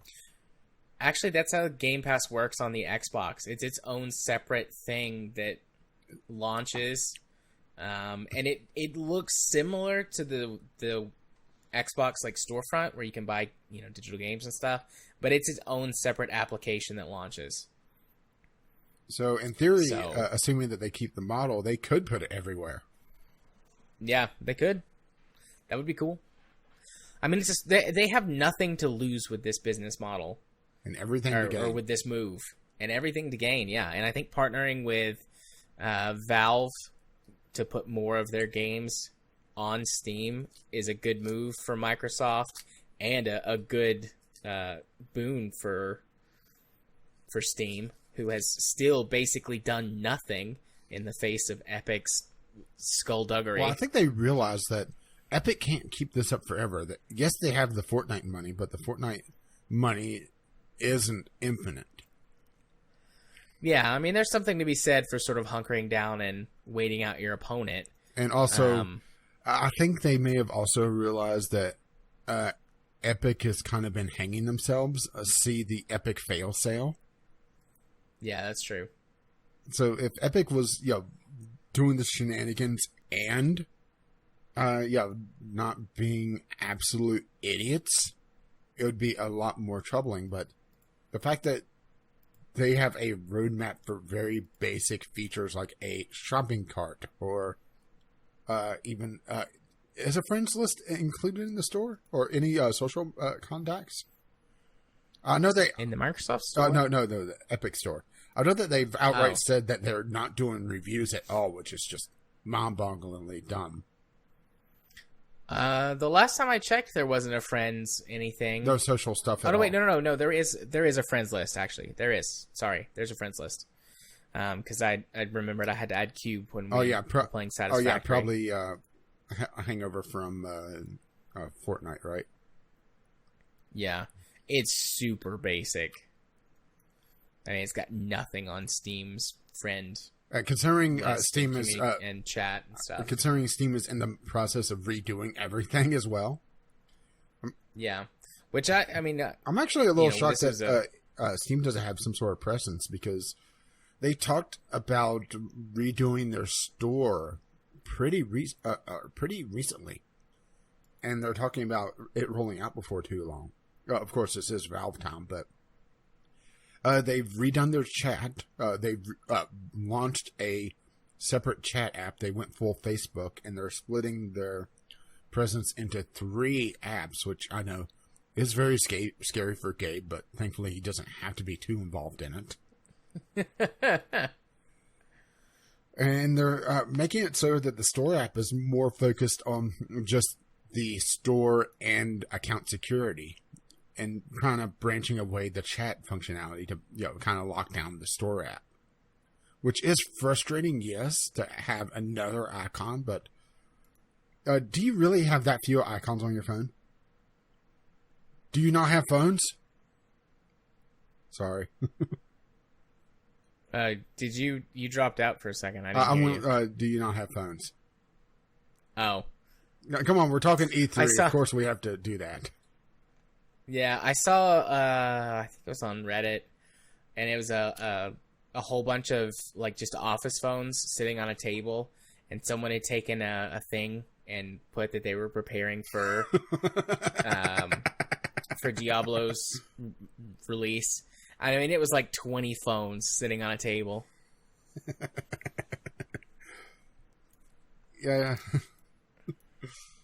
Oh. But yeah, I like that Microsoft is doing this. I think this is a positive move. I mean, there's definitely business reasons to do it. You know, I know they're not doing it, you know, out of the goodness of their heart, but it is consumer friendly, and that's a good thing. Which has been sorely lacking. Which is why I've been so anti Epic Game Store, is that they're so anti-consumer to the point of being abusive. That the fact that it's Microsoft of all people, it's corporation, so people. Right. I could hear that eye twitch. Yep, I made a funny face. Funnier than usual? Yeah. Oh yeah, way funnier. Okie dokie. So our next news topic for the evening is the loot box ban bill is introduced to Senate with bipartisan support. Yeah, and the ESA is not pleased, but also with some of the language in it, which this is a case of they're a jerk, but they're not wrong. But at the same time, you know, it's come to this because they've been so inactive and abusive to the consumer base. And, well, first of all, let's get this out here. The name of the bill, you already know that this is going to be one of those bills that it's going to jump up a lot of votes just because of the name of it. Mm-hmm. And are you wanting me to read it? Well, I was looking for it on here. The Protecting Children from Abusive Games Act. Mm-hmm. What is it with fag? Oh, God. I just realized what I said when I was being silly. PICFAG. PCFAG. The Protecting Children from Abusive Games Act. Oh, no, AGA. PICFAGA. That doesn't really make it any better. Now it's French. Great. Save me. Save me. Keep talking. Don't shut up. Victory! But this has come about, at least in the U.S., because the ESA has been stupid. The ESRB has been just moronic in their response to the outcry against loot boxes as Jared decides to go shoot up. I hear that. Yep. I didn't mute my mic this time. But the ESA they were the ones that put out this game contains microtransactions, in-game purchases, which was such a obfuscating tag that literally anything produced in, let's say, the last 10 years would have that tag. Just a smokescreen for loot boxes, and them actively coming out saying, we don't think it's gambling. The ESA sending their representatives to Hawaii when the first loot box ban on the state level came up, which was so ineffectual that it turned into a meme for a while on the internet. But it was a state level bill, so it didn't matter that much. But, yeah, we've come up to the point now where the loot box ban is in the Senate. And with a name like that, it's going to be very tough to, vote down, I think. The fact that, it's, protect the children is irritating, but, yeah. The thing Yeah, I mean, I agree that some of this language is a little bit too vague and might be missing the point in some areas and can be problematic. Because the example given in one of the two articles is about Bayonetta and how, does Bayonetta qualify as buying, power or being pay to win because she's ranked high on the medal list for Smash Brothers? Or just the fact that she would be a choice for a simple strategic choice is the other thing. Let's just ignore the tier list, because the tier list can be dumb. And the tier list can change weekly or daily as people discover new things about characters, especially in a fighting game like Super Smash Brothers. But just the choice of having Bayonetta as a strategic option, or having any downloadable characters under the bill's language, could be considered a pay-to-win mechanic. Which, while it's a sucky move, especially in fighting games where they nickel and dime you, isn't something that jumps out to the average gamer's mind as a pay-to-win mechanic. So, yes, the ESA has a point here where, yes, the bill is flawed and it is potentially riddled with inaccuracies. They also talk about the microtransaction language, where it doesn't detail what microtransactions can or cannot be used. And there's a difference between the different options. If it's just cosmetic, if it's loot box, if it's gacha, is it an expansion, or if it's character driven, or that sort of thing. The fact that it's a more vague language in the bill itself is troublesome, but it's also at the point in the bill's lifespan where these things get ironed out. So so I honestly think this is the ESA. They are pointing out flaws, but I think they're not doing it to try to make the bill better. They're trying to make it sound stupid. They're trying to cover their asses.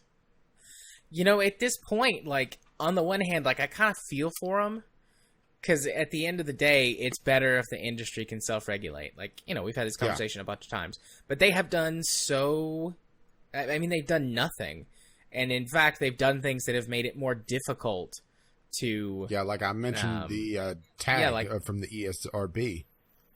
Yeah, they've made it more difficult on consumers to be informed and stay, protected and things like that. So, not that they don't have a say or that their chance is completely gone, but, on the one hand, I feel for them, but on the other hand, it's fuck you guys. You had 2 decades worth of chances to, with loot boxes, it's more you've had, the last 10 years or so to do something about this, and you haven't. And now they've forced your hand, and I don't know if there's anything you can actually do about it. This is the bed you've made, now lie in it, sort of deals. So, it's messy. It's complicated, but here's where we are, and it's largely their fault. Yeah, which, should we read a little bit of the bill? Yes, I realize this is legalese, so, there's a lot of extra words that... But the main thing about this, especially on the loot box ban, is they're talking about minor-oriented games, because they are thinking of the children. But, by just a side effect, because of how games are marketed, what is considered a minor-oriented game, and they don't really cover ratings from the ESRB as a guideline for this. So, because a game is marketed during, active times when children would watch TV, for example, would that be considered a minor-oriented game? Yeah. But minor-oriented game. The term minor-oriented game means an interactive digital entertainment product for which the target audience is individuals under the age of 18 and may be demonstrated by the subject matter of the product, the visual content of the product, the music or audio content of the product. So, hey, it has music kids like. I guess the big band era is about to come back outside of Cuphead. The use of animated characters or activities that appeal to individuals under the age of 18. The age of the characters or the models of the product. the presence of the product of celebrities who are under the age of 18 or celebrities who appeal to the individuals under the age of 18, the language used in the product. So, hey, it looks like cussing's about to come back in a big way, or go away in a big way. One of the two. The content of materials used to advertise the product, which was what I was talking about, and the platforms on which such materials appear. So, if a game advertises on social media, is it targeting children or targeting away from children? Good question, right? Yeah. The content of advertising materials that appear in the product. The reliable empirical evidence relating to the composition of the audience of the product or the audience of the product as intended by the publisher or distributor of the product, or other evidence demonstrating that the product is targeted at individuals under the age of 18. So, Fortnite's fucked. Yeah. Fuck them. I mean, think about that. That's a lot of items that could be ticked off. And how much of gaming advertising would hit one of those aimed at children? I mean, think of literally any AAA game. I can't think of one that wouldn't tick off at least a couple of those. Especially music and audio content. I mean, that's a bad one. When you say bad, what do you specifically mean? As in difficult to overcome. Oh, okay. Because if there's any pop music in it whatsoever, or any rap whatsoever, I would say that would likely take that one off. I don't know, actually. Pop music, possibly. But rap is a lot more... Has a lot more... Like, I mean, because pop music, I mean, pop, popular. Mm-hmm. So whatever's essentially hot with the youth these days.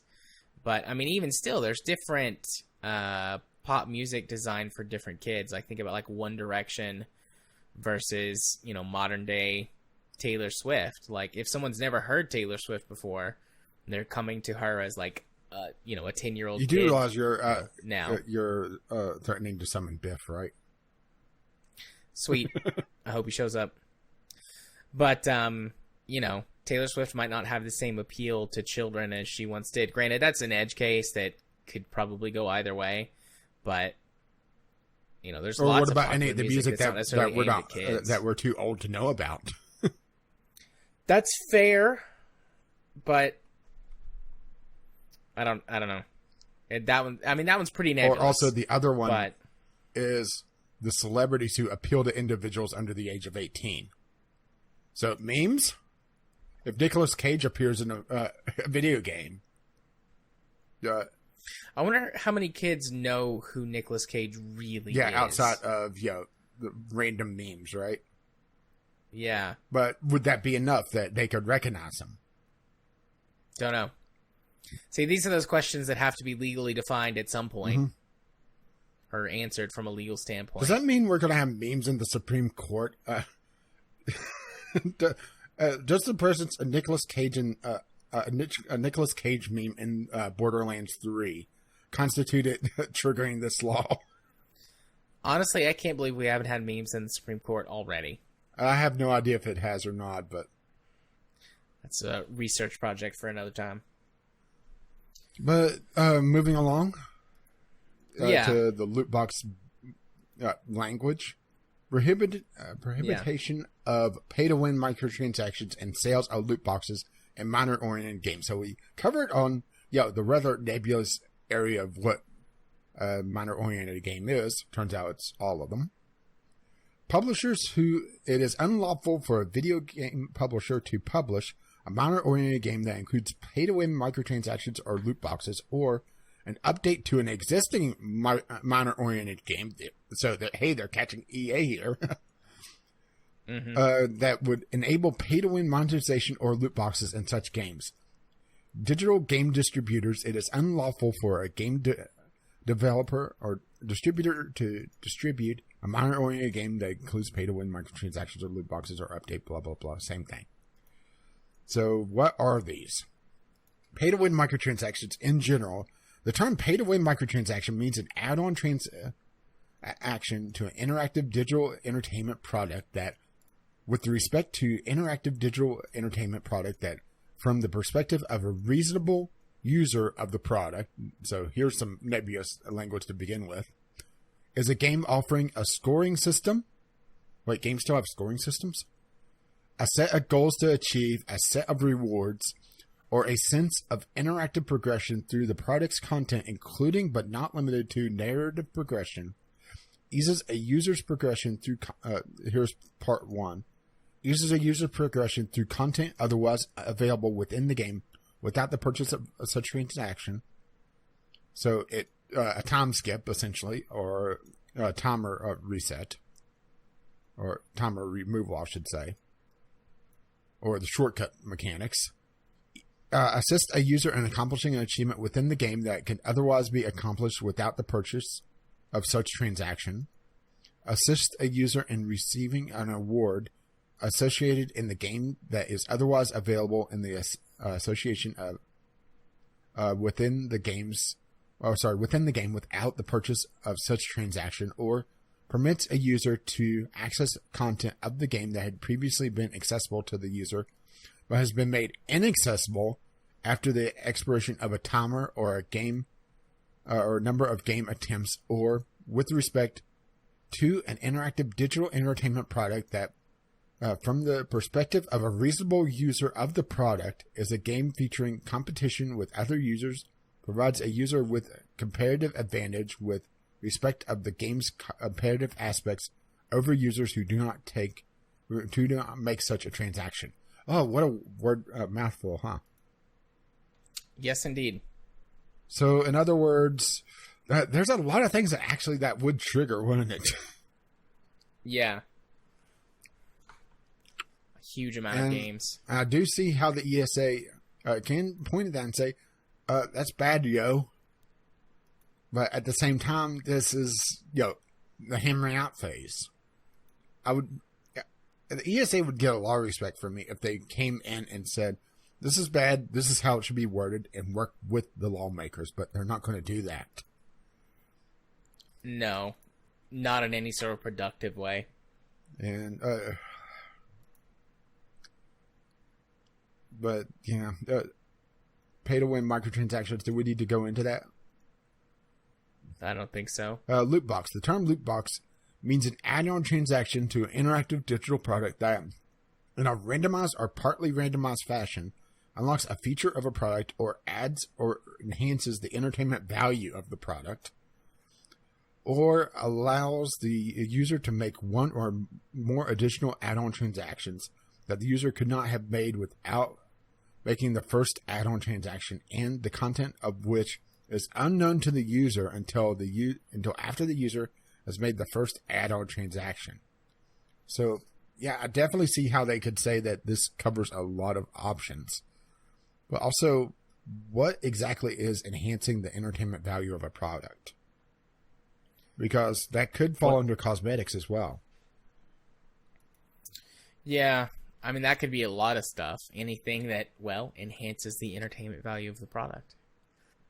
Cosmetics, loot, which technically could be more cosmetic or not. Levels, characters, expanded content of any kind. Like, that all enhances the product. Ooh. Sorry, I was reading the exclusions. Difficulty modes are an exclusion. Cosmetic alterations are considered an exclusion. And additional game content that eases a user's progression through content otherwise available within the product without the purchase of such transaction. There's actually a typo there. Assist the user in accomplishing an achievement in the product that could otherwise be accomplished without the purchase of such a transaction. Assist the user in receiving an award associated with the product that otherwise available in association with the product without purchase of such a transaction. And permits a user to continue to access content of the product that had previously been accessible to the user but had been made inaccessible after the expiration of a timer or a number of gameplay attempts, or it provides a competitive advantage over the other users with respect to the product's competitive aspects. So the additional game content does fall under an exclusion clause, which is interesting. Yeah, the lawyers are going to have fun with this if this goes through as is. Yeah. I'm not going to go out and say that it's a bad bill. I do see the flaws in it. Sitting here and reading it. But at the same time, we need to take a step somewhere. And this does seem like a good first step of a rough draft of a good bill. Yeah. I agree with that. It's a good first step. I just hope that it gets hammered on a bit more. I mean, I assume it will be. Most bills tend to. Mm-hmm. So, but that we don't know how many changes or what type or how big the changes will be. So yeah, it needs to blossom. It needs to, give some time in the sun and let grow. And we need some fertilizer for it. So shall we move on to our next topic? Let us do that. Our next news topic of the night. Todd Howard spews some bullshit. Hey, there's our fertilizer. Almost like I planned that one. We heavily editorialized this topic. The official topic, or news topic title or whatever, Todd Howard admits that the team knew Fallout 76 was not, quote, a high Metacritic game, end quote, at launch, but it's about, quote, what a game becomes. Well, it's a good thing that he wasn't at some sort of electronic entertainment expo. That they could shorten that like 3E or something. Talking about how detailed the world is and how amazing the game is at launch, right? Yeah. It's a good thing that he didn't say anything like that. Yet there's no record of that anyway. Yeah, they're like recordings that Jim Sterling could play over a video, right? That we would definitely not link in the show notes. Yep. Definitely won't be any links there. Where to even start with this outside of just shaking head, right? Yeah.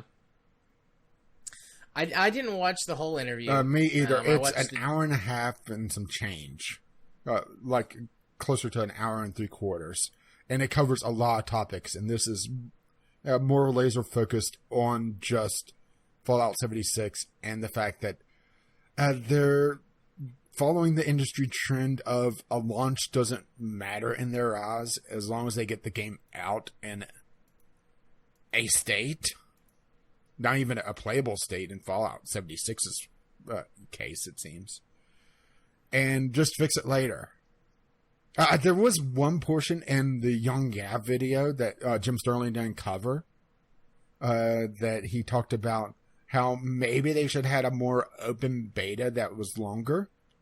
Also known as I don't know, I'm going to pull a phrase out of my ass and say a testing phase, a beta test, and not just a server stress test. Yeah. Yeah, I didn't watch the Young Gav video, so I didn't see that. But, yep, that makes sense that they should have done that. Yeah, but then he was also talking about how he wanted to get the game in the hands of gamers sooner.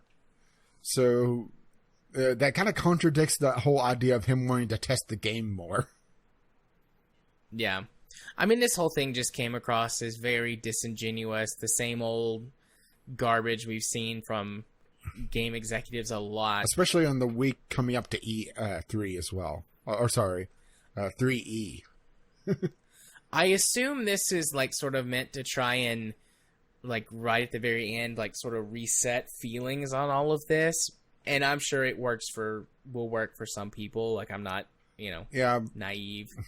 But this feels like it's going to backfire way more than it will be positive. Well, because I was going to say, I think for the general population that felt burnt by Fallout 76, it's not going to matter because it's the enthusiast level who's going to sit through a hour and almost 2 hour interview to get outraged by, and the people that casually play games, they're not going to be following the people that covered this. and this only popped up on a couple of the gaming sites I follow. So yeah, I think that's what pisses me off most is that this isn't going to spread more. This isn't going to go to the four corners of the internet. This is going to piss off the enthusiast level. The ones that already know that Todd Howard is almost as full of shit as Peter Molyneux. Not quite, but he's getting there. Yeah. But, the ones that really need to know this to, not believe his sweet little lies aren't going to hear this, and they're just going to get burnt again and again and again until, they get more jaded and either give up on gaming or become more informed and come closer to the enthusiast level. Or what would be the level? Informed? More informed about gaming? Yeah. More interested, informed. Not necessarily enthusiast, but... Yeah, but become a more informed gamer and realize, maybe I shouldn't. But, Bethesda still, for the masses, is still riding on that kind of wave of, honestly, past glory. Because, Bethesda honestly feels like just a hollow shell of what they were 20 years ago. And hey, they're still producing the same game content. Yeah. Yep. I don't... Using the same engine. Part of the part of the interview that I did watch, some of it was on... that was in the Jim Sterling video and maybe the Yongye video too. And then I went and kind of skimmed through it just briefly. Just watching him talk was... He has a very punchable face, it wasn't making me he? mad. Yeah, I mean, it wasn't making me mad. It didn't go that far. But I just was like, I was sitting there like, seriously, dude? Really? But I mean, that's what they do. They just... I don't know. They get very good at just talking bullshit. Peter Molyneux. Yeah. Which... The fact that No Man's Sky was able to turn things around, I think, is a argument in his favor, but also hurts consumers in the long run. Yes, I realize that you enjoy No Man's Sky, but it's a point of, hey, they were able to do it. Maybe this game could do it if we hold on long enough. Or, okay, it's a broken state now, but games as a service is a thing, so they'll patch it eventually, and then I'll be able to enjoy it. It just feels like such a sucker's bet to buy a game, especially a game that is a live service game, in the first 6 months. That used to be my stance with purely MMOs, to not even really research them for 6 months, because when I left World of Warcraft, it was kind of the tail end of the WoW killer phase. There were so many just dead and dying MMOs on the market that it didn't really make sense to even get invested. It was, okay, well, let's see how it does 6 months from now. What's the population like? It's feeling like that pretty much for the industry above the AA threshold now. Especially games that do games of service. I think the biggest difference between No Man's Sky, though, and other games is that for better or for worse, and I think it turned out for better in their case, they just kept their mouth shut and went to work. Well, it would also have been nice to have some sort of communication, because there was also that, what was it, 6 months, just no communication whatsoever? Yeah, there was a long time that there was no communication, and that wasn't good in the moment, but it was like, no, we're not, doing all this, PR stuff. I mean, highly paraphrasing, but it's like, we're not doing all this PR stuff.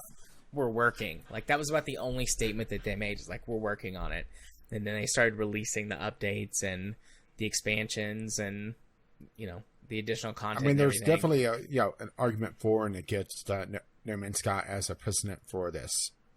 That, yes, they were able to turn around, but at the same time, while they did have Sony at their back, it could still be considered a AA game that had AAA marketing. Yeah. So it doesn't quite translate. And here's the other thing, is that No Man's Sky isn't a games as a service game. Or at least, by all the definitions. Yeah. And it doesn't have Very true. a recurrent payment model. It doesn't have microtransactions in it. Like a lot of these games do. That expect you to not only buy in, but get all the microtransactions. And hey, you got to get the expansion as well to keep up. In some cases. I don't think Anthem has done that yet. Mostly because they couldn't get away with it. Let's be honest here. But it's just seeing him give that interview, the snippets of it. I looked at it to watch the full thing, and I thought, I do not need to get that angry before. Or I saw wanted to watch the whole thing, saw the length, and saw, I do not want to get that angry before recording. Or this, close to recording, I should say. Because I have a feeling it would have pissed me off. Yeah, well, I mean, mine was mostly just time. I was watching while I was having lunch at work today. I technically had time, but I also realized that I would not be able to sit here and watch the entire thing in one run. I would have lost my cool, and I would have needed to step away. And then I wouldn't have had time. Yeah. Very fair. Good use of self-control, buddy. 2 thumbs up. Yeah, but then I'll throw it away by saying, fuck Todd Howard. Well, he did talk some shit, so there's only so much we can do. Yeah, and hey, he's going to talk about Fallout 76 at E3, or sorry, 3E. Yeah, I'm not really. Well, I mean, I'm not neither looking forward to nor not looking forward to that. It's just a thing that he's gonna do. Yeah, we're gonna have to find like some bed music of just lies. Alrighty. Yeah. Ready to move on? Yeah, I believe so. Sorry, I was just looking at time. Yeah. So we'll get through as much as we can, but we're coming up to pumpkin hour. So how long have we been recording for? 2:15? Yeah. Minus a bit. So well, that's what. 2:10 maybe. Well, that's what my timer is. 2:16:26 right now. Gotcha. Okie dokie. The next news topic is the WHO gaming, or WHO World Health Organization gaming disorder classification violates cultural freedom, South Korean Culture Ministry says. So for the ICD-11, which is the international diagnostic code for all disease, mental or physical, they have added gaming addiction disorder as an official diagnosis, as well as some other stuff. I was actually taking a look at this today before I even saw that you'd put it down as a news topic. Like, we were looking at some of the recent things that they've confirmed are going to be in. Saying they're chuckling? Or like, oh. I did have a chuckle about gaming, the gaming one, but there's some other stuff in there that I thought was interesting. Like, they'll probably workshop the name a little bit, but it is, what did they call it? Career burnout disorder? Oh, yeah, I heard about that. Career stress burnout disorder, or something like that. I wonder if the Japanese are calling for it's against their culture. Haven't seen anything about that, but although I haven't looked for it. But yeah, for those who don't know, the Japanese actually have a word for dying from overwork. Yeah. But we've mentioned this a couple of times. I mean, for anyone who just happens to be a new listener, relatively new, or maybe this is even your first episode, hello. I'm a therapist, like a real one. I don't just play one on TV. Well, you do as well. So occasionally this comes up, we'll have stuff like this come up, and I'll sort of weigh in on it from a professional perspective. And we've talked about this gaming disorder thing a few times, because it's been kind of tossed back and forth a little bit on whether or not it was going to be a real upcoming diagnosis or not. And we've kind of tried to approach the merits from both sides of it, seeing both arguments for why it should or shouldn't. And now that it's been confirmed that it's going to be, at the very least, South Korea is basically not happy with it. Yeah, which South Korea has a more open gaming culture than pretty much anywhere on the planet. Yeah. Well, there's a reason why StarCraft 2's esports scene is pretty much headquarters in South Korea. Is that it's a very big deal gaming in South Korea. So I'm looking here for the actual quote from the cultural minister. Yeah, I should probably pull the article back up. I accidentally closed it, and I just left it closed. Let's see. We regret that our Ministry of Welfare joined the World Health Organization meeting as our country representative agreed in making gaming addiction a disease. So it's a very subtle statement. There's a significant debate among medical and professionals about today's WHO action. We're concerned that they reached their conclusion without the consistency of the academic community. The consequences of today's actions could be far-reaching, unintended, and to the detriment of those who need genuine help, which I would say is a potentially fair case.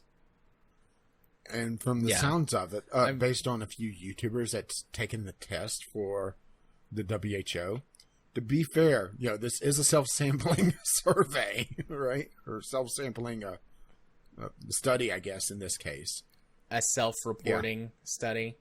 Although, I mean, you mentioned this earlier and we kind of briefly talked about it. That's how most psychoanalysis, psychotherapy, and diagnostics works. I mean, you can be sent to a facility where you're observed and diagnosed that way, but that's a much rarer sample. Probably 95% of anyone who goes in for mental health related stuff, you will sit down with someone and your diagnosis will be based largely around self-report.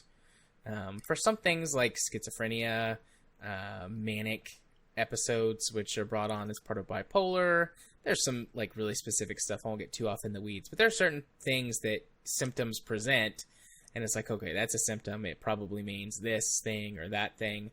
But a lot of times it's like, with depression and anxiety, increased anger, things like that, there's no real way to test it.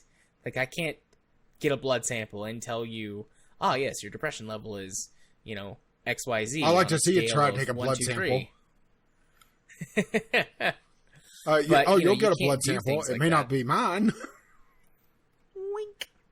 But, you can't do that. So, probably 95% of mental health diagnoses are based on self-report. Yeah, I pulled up... or a combination of self-report and then some other symptomology, depending on what symptoms are present. Yeah, I pulled up the GameIndustry.biz article and I added it to the show notes because it looks like it has a little bit more. But mostly it seems like it's going between not the fact that it is a disorder, but more how to treat it, if it's just a matter of moderation or clinical treatment. Which is an interesting way to phrase it, Or are they just saying that it's, we don't think this is a thing, or we disagree with how you're treating it? And it seems like there's just a split on where it's going. But then again, a recent academic report estimated the gaming disorder classification could cost South Korea economy $9 billion. So, yeah, they definitely have an interest in this. Yeah. And it's one of those things, too. Like, a lot of it just comes down to, how you're actually working towards treating it and how honest and much effort you're willing to put into said treatment. I mean, there's lots of times that people come in with addictions to things, and it's like, okay, well, let's talk about this. Like, is this something that actually you do need to abstain from, or are there other areas in your life that strengthening or adjusting can help give you some more positive coping skills to deal with whatever this addiction is actually sort of propping up? Ooh, and gaming falls into that category as well. I'm kind of falling down the rabbit hole on this. I'm going to have to maybe add another one, but on the article talking about the HIT, they're talking about the negative stigma that the World Health Organization is giving gaming with this classification, essentially trying to, according to them, lumping in with drugs, and talking about how would any self-respecting parent allow their child to get a job in the gaming industry almost equating it to a drug dealer. An interesting way to go about it, but then again, it was also a little bit sensationalist as well. Yeah, I mean, that feels like a very extreme point of view. But this is also, them losing potentially $9 billion. I'm assuming U.S. dollars, a conversion, out of their economy. And, yeah. So, potentially a little self-serving as well. But it's kind of an interesting argument on both sides of things. Yeah, I mean, there's definitely valid points to both sides of it. While I don't think that that's a valid point that they just tried to use in their sensationalist argument, I mean, there are valid points to be made. Like, there's been concerns about these sort of rehab centers that have popped up and, how helpful would it actually be? There's issues with overdiagnosing and diagnosing that when it's not really helpful. Or even just a self-diagnosis, because the way the World Health Organization has it set up is that it's essentially a survey and it spits out the results after a 20-minute questionnaire. Yeah. So I'm going to take the questionnaire. I mean, we didn't have time before recording to do it, and I'm just going to go through it and take it and see what the results are. With E3 coming up next, it's going to be 2 weeks before we would really be able to cover it anyway, unless you throw it into the games you played. Yeah. So, I mean, we'll see. We'll see how it goes and what my results come up as and how accurate I feel they are. I'm going to the best of my ability, answer the questions as honestly as possible. But sometimes, like, weird wording can show up and convolute something, or the actual results that you give in. Oh, trust me, as someone that nebulous does these things for a little bit of extra money on the side occasionally. It turns out there's a freelance thing for that online. Who knew, right? Yeah. It's just professional test subject. I'm a professional lab rat. I have hit some surveys that are very leading with how they have their questions worded, and it's something after doing a few thousand of them, I started to notice. Yeah. I mean, I think the World Health Organization would try to be a little bit more neutral about it and not be as leading as, some random student doing a thesis. I would hope at least, but, there's no guarantees on this as well, which could kind of flow back into how South Korea is, a little worried about this. Maybe right. Seeing it as the West trying to horn in on their culture, which is where they're coming from the cultural standpoint, and potentially hurting their economy in the process. But hey, why would the West be hurting the Asian economy just at complete random, right? Right. But so we'll see how this continues to pan out. I was in favor of it, when it came up on the show before. I still am. But, like I said, I see valid points on the other side of the argument. It's not all, sensationalist garbage or whatever. Yeah, which... There's definitely some valid points to be made. That's the problem with modern media, is that the sensationalist garbage... the fake news! It gets a lot further than a rational, valid point these days, unfortunately. Yep. All right. Let's see. Do we have one news topic we left? have one more. Yeah, we got one more. So, Clicker Heroes is removed from the App Store. That's Apple iTunes. After Chinese company clones the game, claims the trademark, and requests removal. Yeah, which this is a fluke on the Chinese copyright law, where you don't have to prove that you did it first. You have to just trademark it first. And Clicker Heroes did not trademark their game in China because they didn't realize, one, they had to do that, and two, this fluke of the law. And this is not the first time this has happened. This is just the first time that it's happened to a mobile game, or that's gotten enough publicity that's come upon our radar. Yeah, they've done this with lots of physical products. Like they've done this. The best example I have is Mini Cooper. They copied the design of the Mini Cooper and kicked them out of the country and said you can't sell your cars here anymore. And then immediately released a Chinese version of the Mini Cooper, but with a K. And yeah, with the the Chinese English accent, it's completely different. Yeah, but and they've done that with other stuff too. But just I remember Top Gear had an episode. Well, it's Grand Tour now. They had an episode on that was in China and discussed a lot of like Chinese cars and stuff. This past season. I believe it was this past season, and they talked about that, how that China has stolen car designs before, and then basically just said in court, like, no, we made it first in China, so that counts for us. You can't do anything to us legally. Yeah, which they've set up the law to be able to do that, and hey, it's happening in the gaming market now, in the mobile market at least, but the developer of Clicker Heroes has basically said that they're not even going to bother trying to re-release in China because the only way to do so is to change the name and go through a rather expensive licensing process.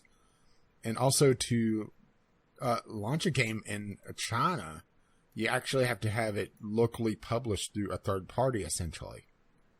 So they've just counted China as a loss. Let's see... They actually lost the game worldwide for a time just because of the the copyright dispute, and after it fell through, the Chinese went to Apple and said, "Hey, they're stealing our game." Yeah, and Apple turned it back on everywhere except in China after a little bit. Yeah, which I imagine, Apple doing that worldwide, they didn't really have a choice because they had to uphold essentially something like the DMCA, where in order to be considered a safe harbor, I'm not sure how this works exactly, but I'm applying the DMCA, what I know of it, to it, that they immediately have to take it down, then they have to launch the investigation of what happened. They can't, just say, oh, okay, well, we'll investigate and check this out. No, it has to immediately go down, at least in the DMCA. I'm not sure if Chinese have, some sort of agreement. But, it's very much in Apple's interest to appease the Chinese. Right.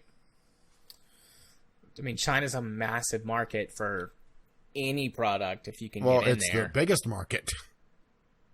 Yeah. I mean, there's only, 1 billion and some change. Is China's population up to 2 billion? Actually, I don't know. China's population 1.386. 1.3. Okay. Of 2017. So let's add another 0.2 to that. Yeah, but. I mean, China is making huge strides, but there's still a huge disparity in certain areas of China. Actually, you said that's interesting. Sorry. Is India looks like they're catching up big time as well. Yeah, India's has become a huge market as well. But China's kind of has a slope going that's kind of flattening out while India is just rocketing up. Well, China's child policy law has really held them back. Yeah. Although that population growth is still pretty big. But, thinking about it, though, in real terms, like, even if you only had access to 50% of China's market, that's still... that's still more than... 700 million people? That's double the entire population of the United States. If you only had... Even if you only had access to... Not that you had cornered 50% of the market, but you just had access to 50%.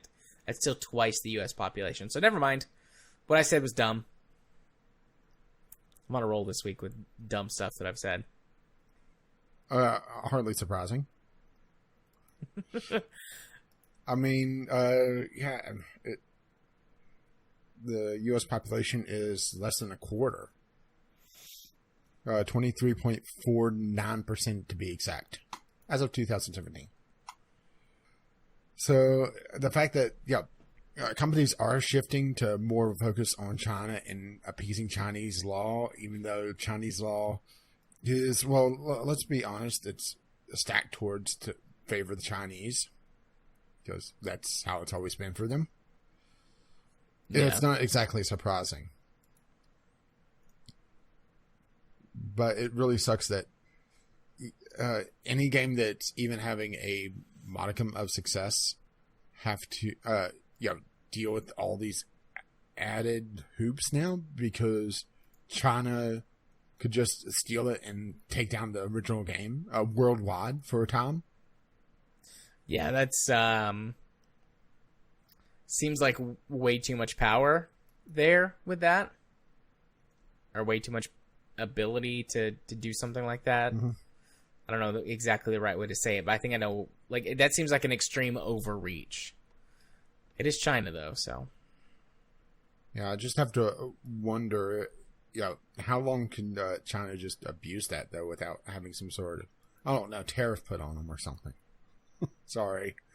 I'm on political prodding this week, I guess. It's all right. But, again, this is another thing. We'll see how it develops, but...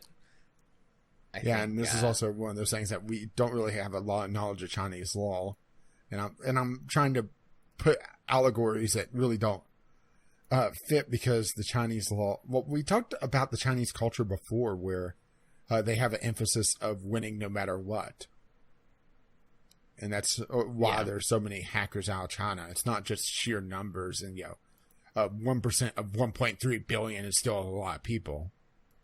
Or 1% of a population that is playing a particular game. But China has a win by any means necessary just because there's so much competition that their law is designed around that concept as well. Is kind of sucky for anyone that wants to go into that market and actually play fair by other standards. But that's also probably why we see so many games that launch individual versions that are completely foreign to what the game is outside of the Chinese market. There was an article that I saw while I was doing the news sweep talking about Fallout Shelter, how it has changed over the last couple of updates to be essentially a completely different game, but only in the Chinese market. Just trying to appease that 1.3 billion. Eve's doing that.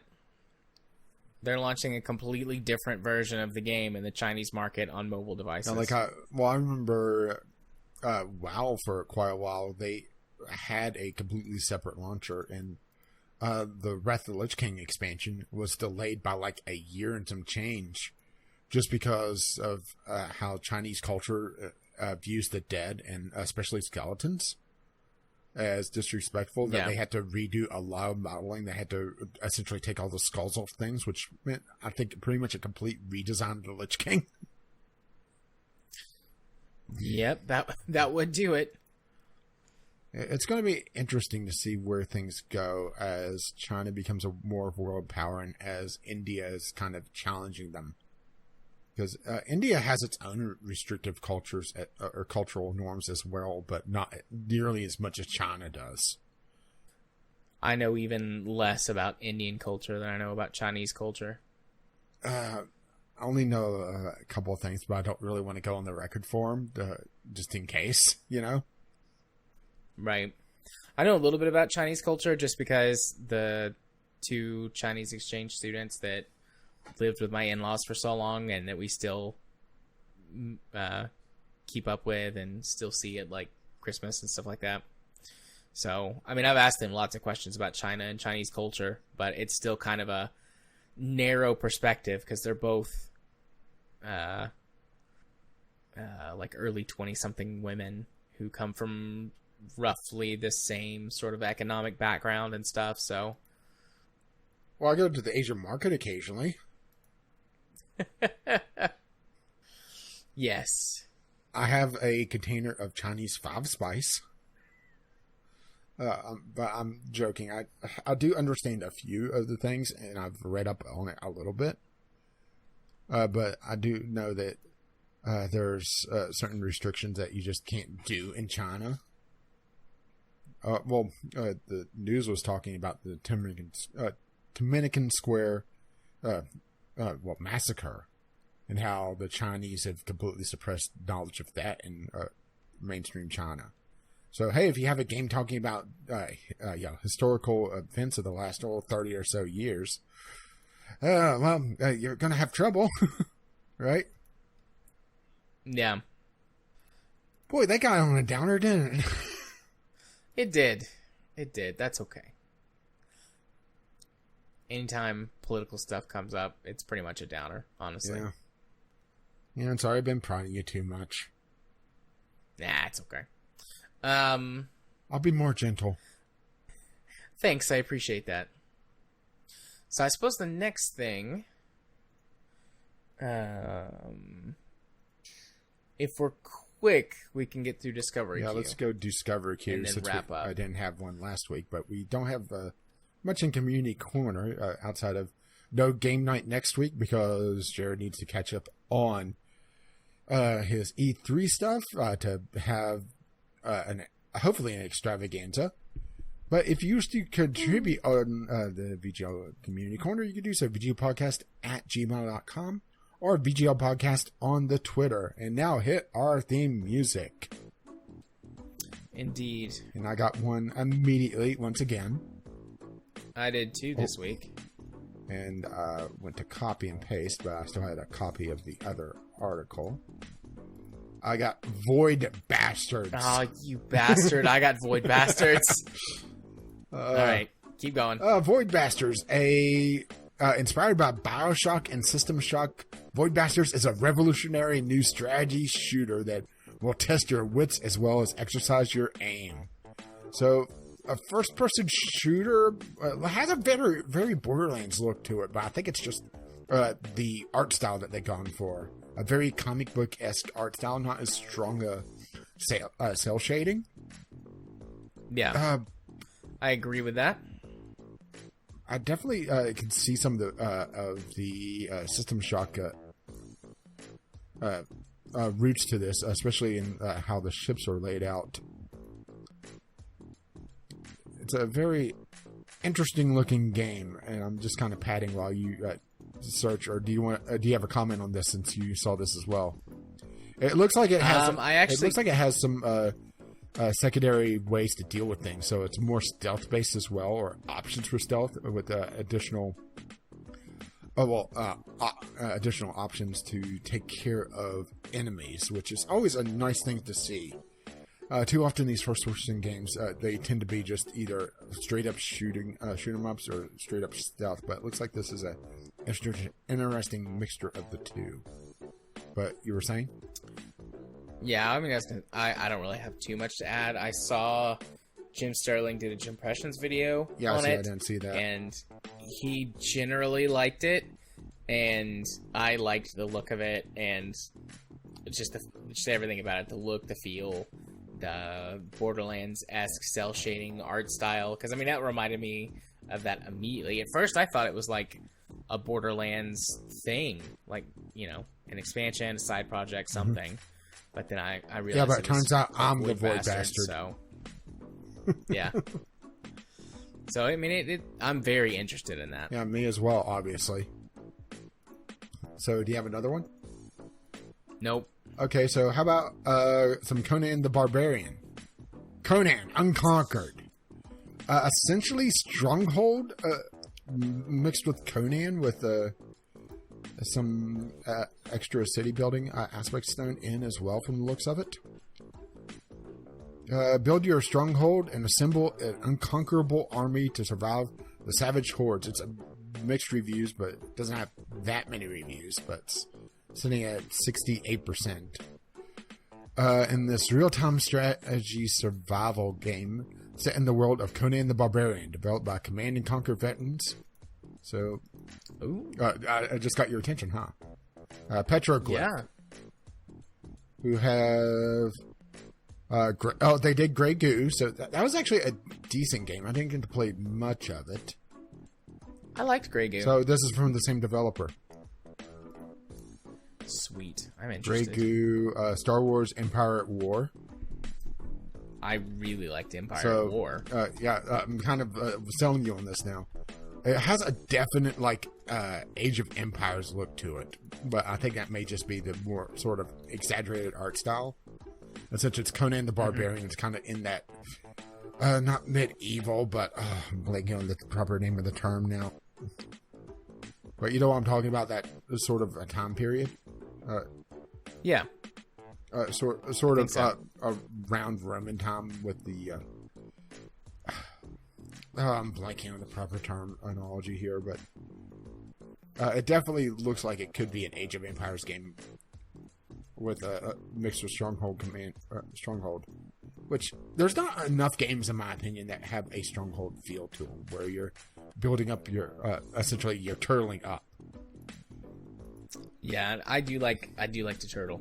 Yeah, there was 1 billion, wasn't it, or something like that? That came out not too long ago. That was a real-time strategy. You got something out of my library.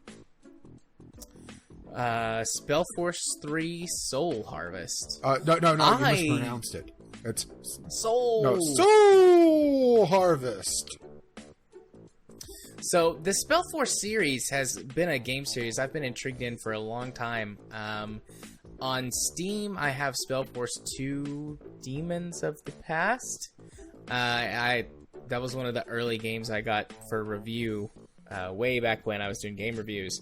I really like the series. It's got this interesting combination of real-time strategy and RPG mechanics where you have hero characters that level up and that you can acquire gear for, and that you can choose different team members. There's actually genuine story dividing choices, not just sort of false choices, and not all of them at least appear to be binary choices.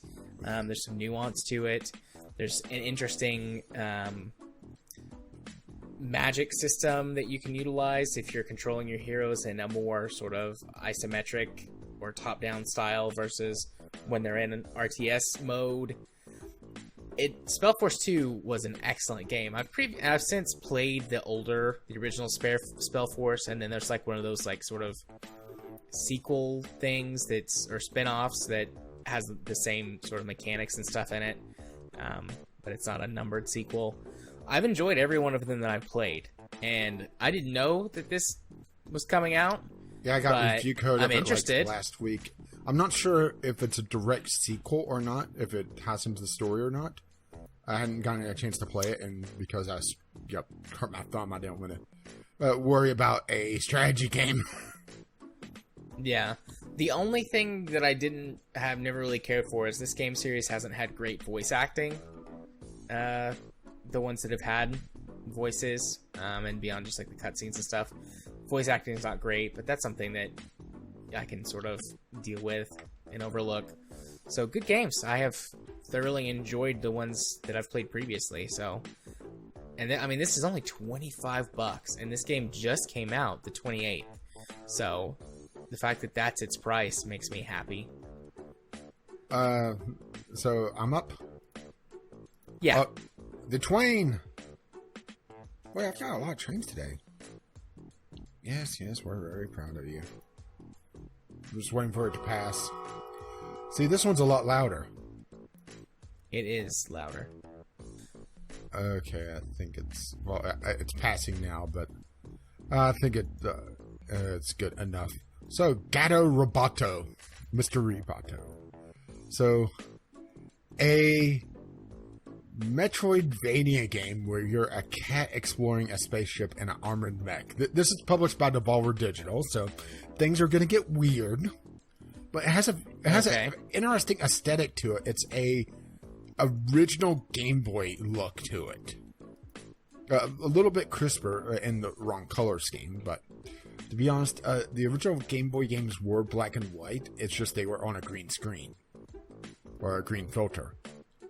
So it has a very interesting art style to it. And, I do like my Metroidvania games. I don't get to play them as much as I would like, just because often they're that one indie well, they're about the second one to just regular platformer that there's a lot of trash in, and it's tough to sort through, and also they take a lot of time. But this is a interesting little game. It looks like definitely worth checking out, and it's in the sub $10 range. It is $7, or sorry, $8 at $6.80 on its release sale. So yeah, definitely worth checking out. So you got one? Yeah. I'm nearly through my whole queue though. I have not had much. Oh, I've had a really good queue. I have my next one immediately after this one. All right. Basically, my next one. Go ahead, but I'm going to say my next one. The first sentence is going to sell you on it. Okay. So I got Glorious Companions. I've heard a couple of things about this game from people who had it pre-release, just like seeing stuff about it. It's a turn-based tactical RPG where you're the leader of a mercenary company. It's and you're doing turn-based combat. I mean, I love myself a good turn-based combat game. I've heard that the mechanics in this are really solid. It's got a pretty good story. And the sort of management aspects of it are handled well. So I'm in for that. Just seems like a good, solid turn-based strategy game from what I have heard. Okay, right, so I have Dragoon. Dragoon is a single-player, first-person droid noir mystery set in the 1920s Norway. Or Ford Noir. So it's a mystery game set in 1920s Norway. So that's an interesting time frame and area to put a game in. But it looks like, let's see, the year is 1923. You play Edward Charles Hardin, American traveler who's come to Norway to find his missing sister. But you're not alone, and every step of the way, Edmund's accompanied by his ward, Lissy, gangrenous, independent, energetic young woman. You must explore the scenic coastal community nestled amongst the fjords and mountains in rural Norway. I mean, the game looks absolutely beautiful. It has a little bit of a overshine to it, like everything's a little plasticky on some of the wood textures. It has a very nice, like warm feel to it, which makes me think that things are going to go south quickly in this. It is labeled as a walking simulator, which is a little troublesome, but that tends to be towards anything that's more narrative than anything else these days. And at first, when I first saw that, I thought it said Freud, as in the psychologist, and not Fjord, which is why I thought it would be more interesting. But it is a very interesting looking game to me. And hey, 1920s Norway, that's something we haven't seen before. Yeah, that's a new one.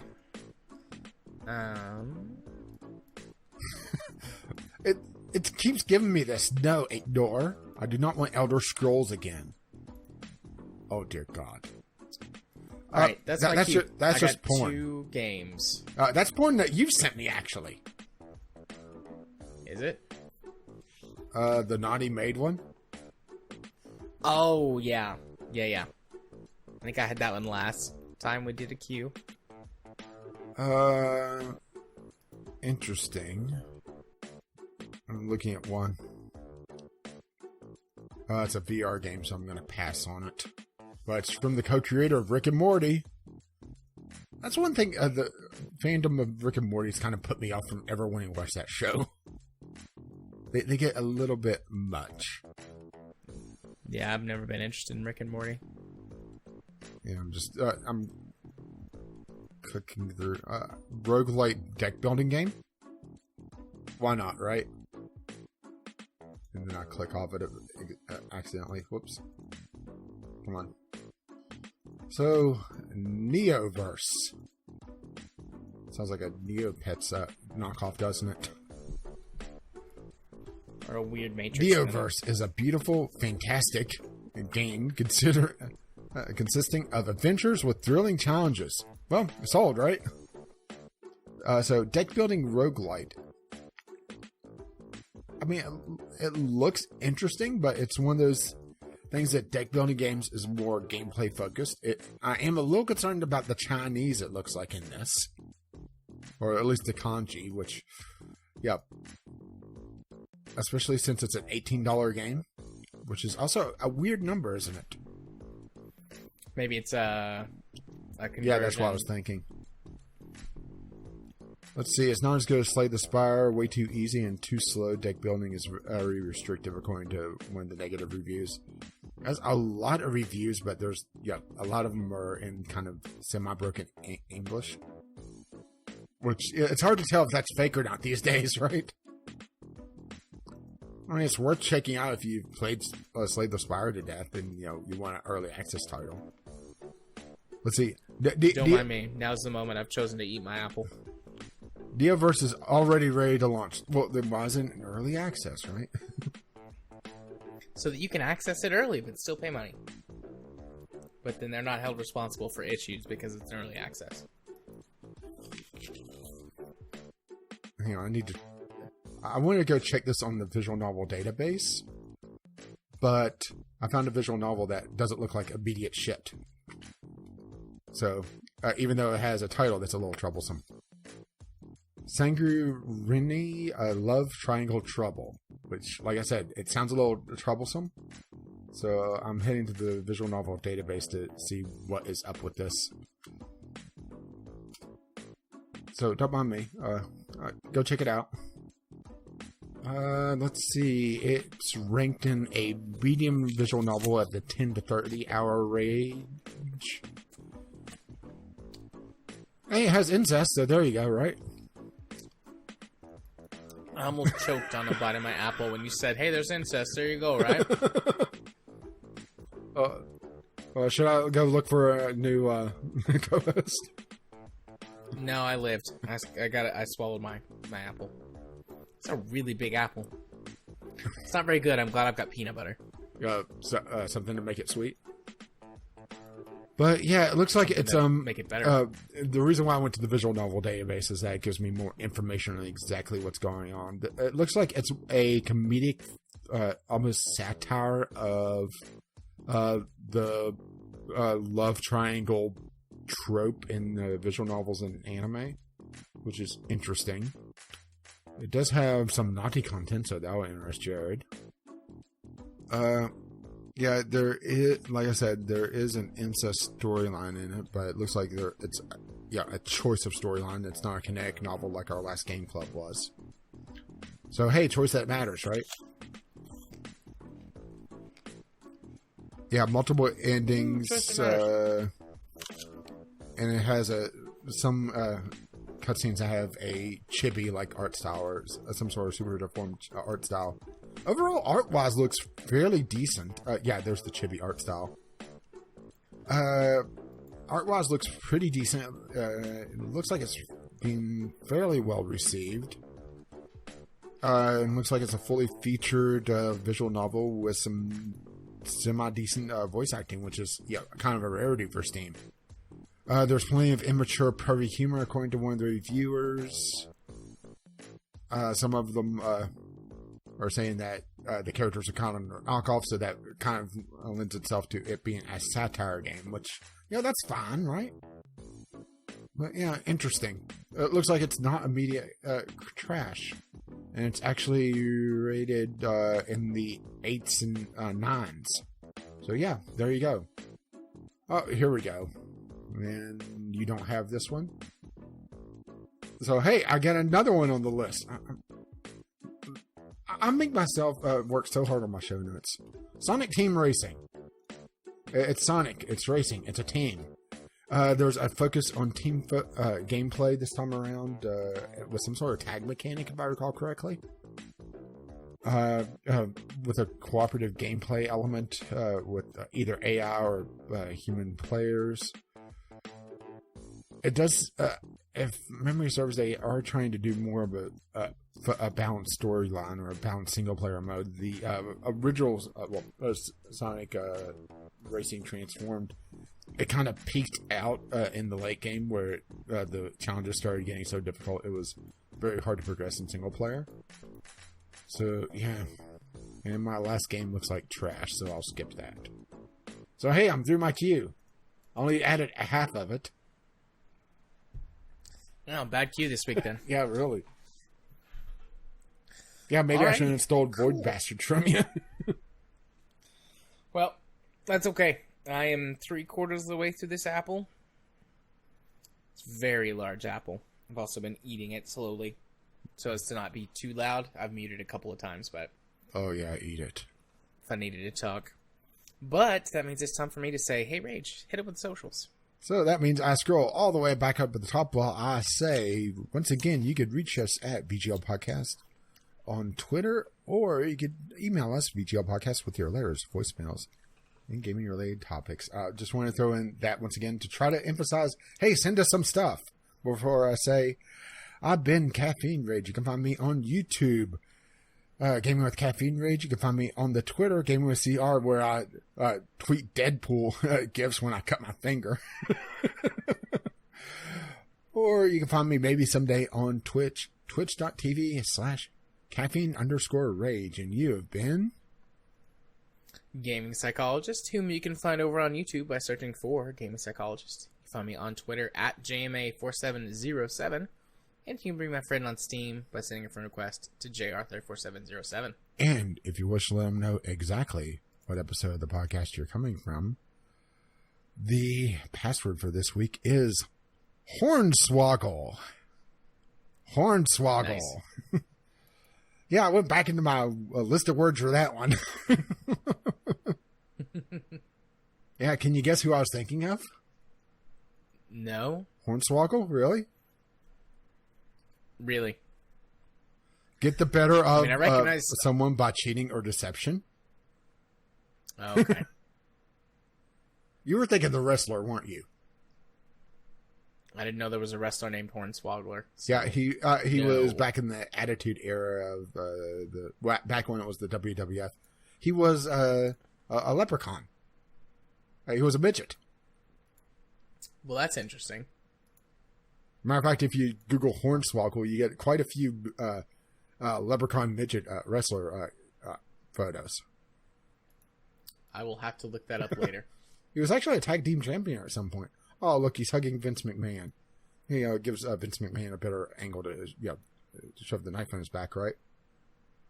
Yeah. Hey, we found a bigger dick than Todd Howard.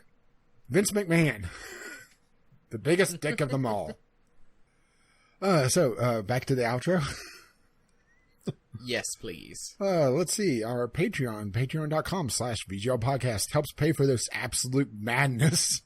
And who knows what has been cut and what hasn't been cut by our all-powerful editor. But if you wish to find what has been cut, you can find that in the Franken episodes over on vglpodcast.podbean.com. Or you can find them eventually on iTunes, Google Play. But our Podbean also has the show notes, links to all our stuff online, and who knows what. Oh, and a link to our Discord. One of these days, I am going to have to fix that bot, though. Or just, force people to be shoved in a crate for 10 minutes. We had a bit of a spammer problem for a while, what can I say? As I pop my back and say, our intro and outro music is On the Ground by Kim McLeod, and our Discovery Key music is Doobly Badoo by the same artist. You can find his work at incompetech.com, and... as always, as his lovely music starts to roll across my voice. Well, bye now. See you next time.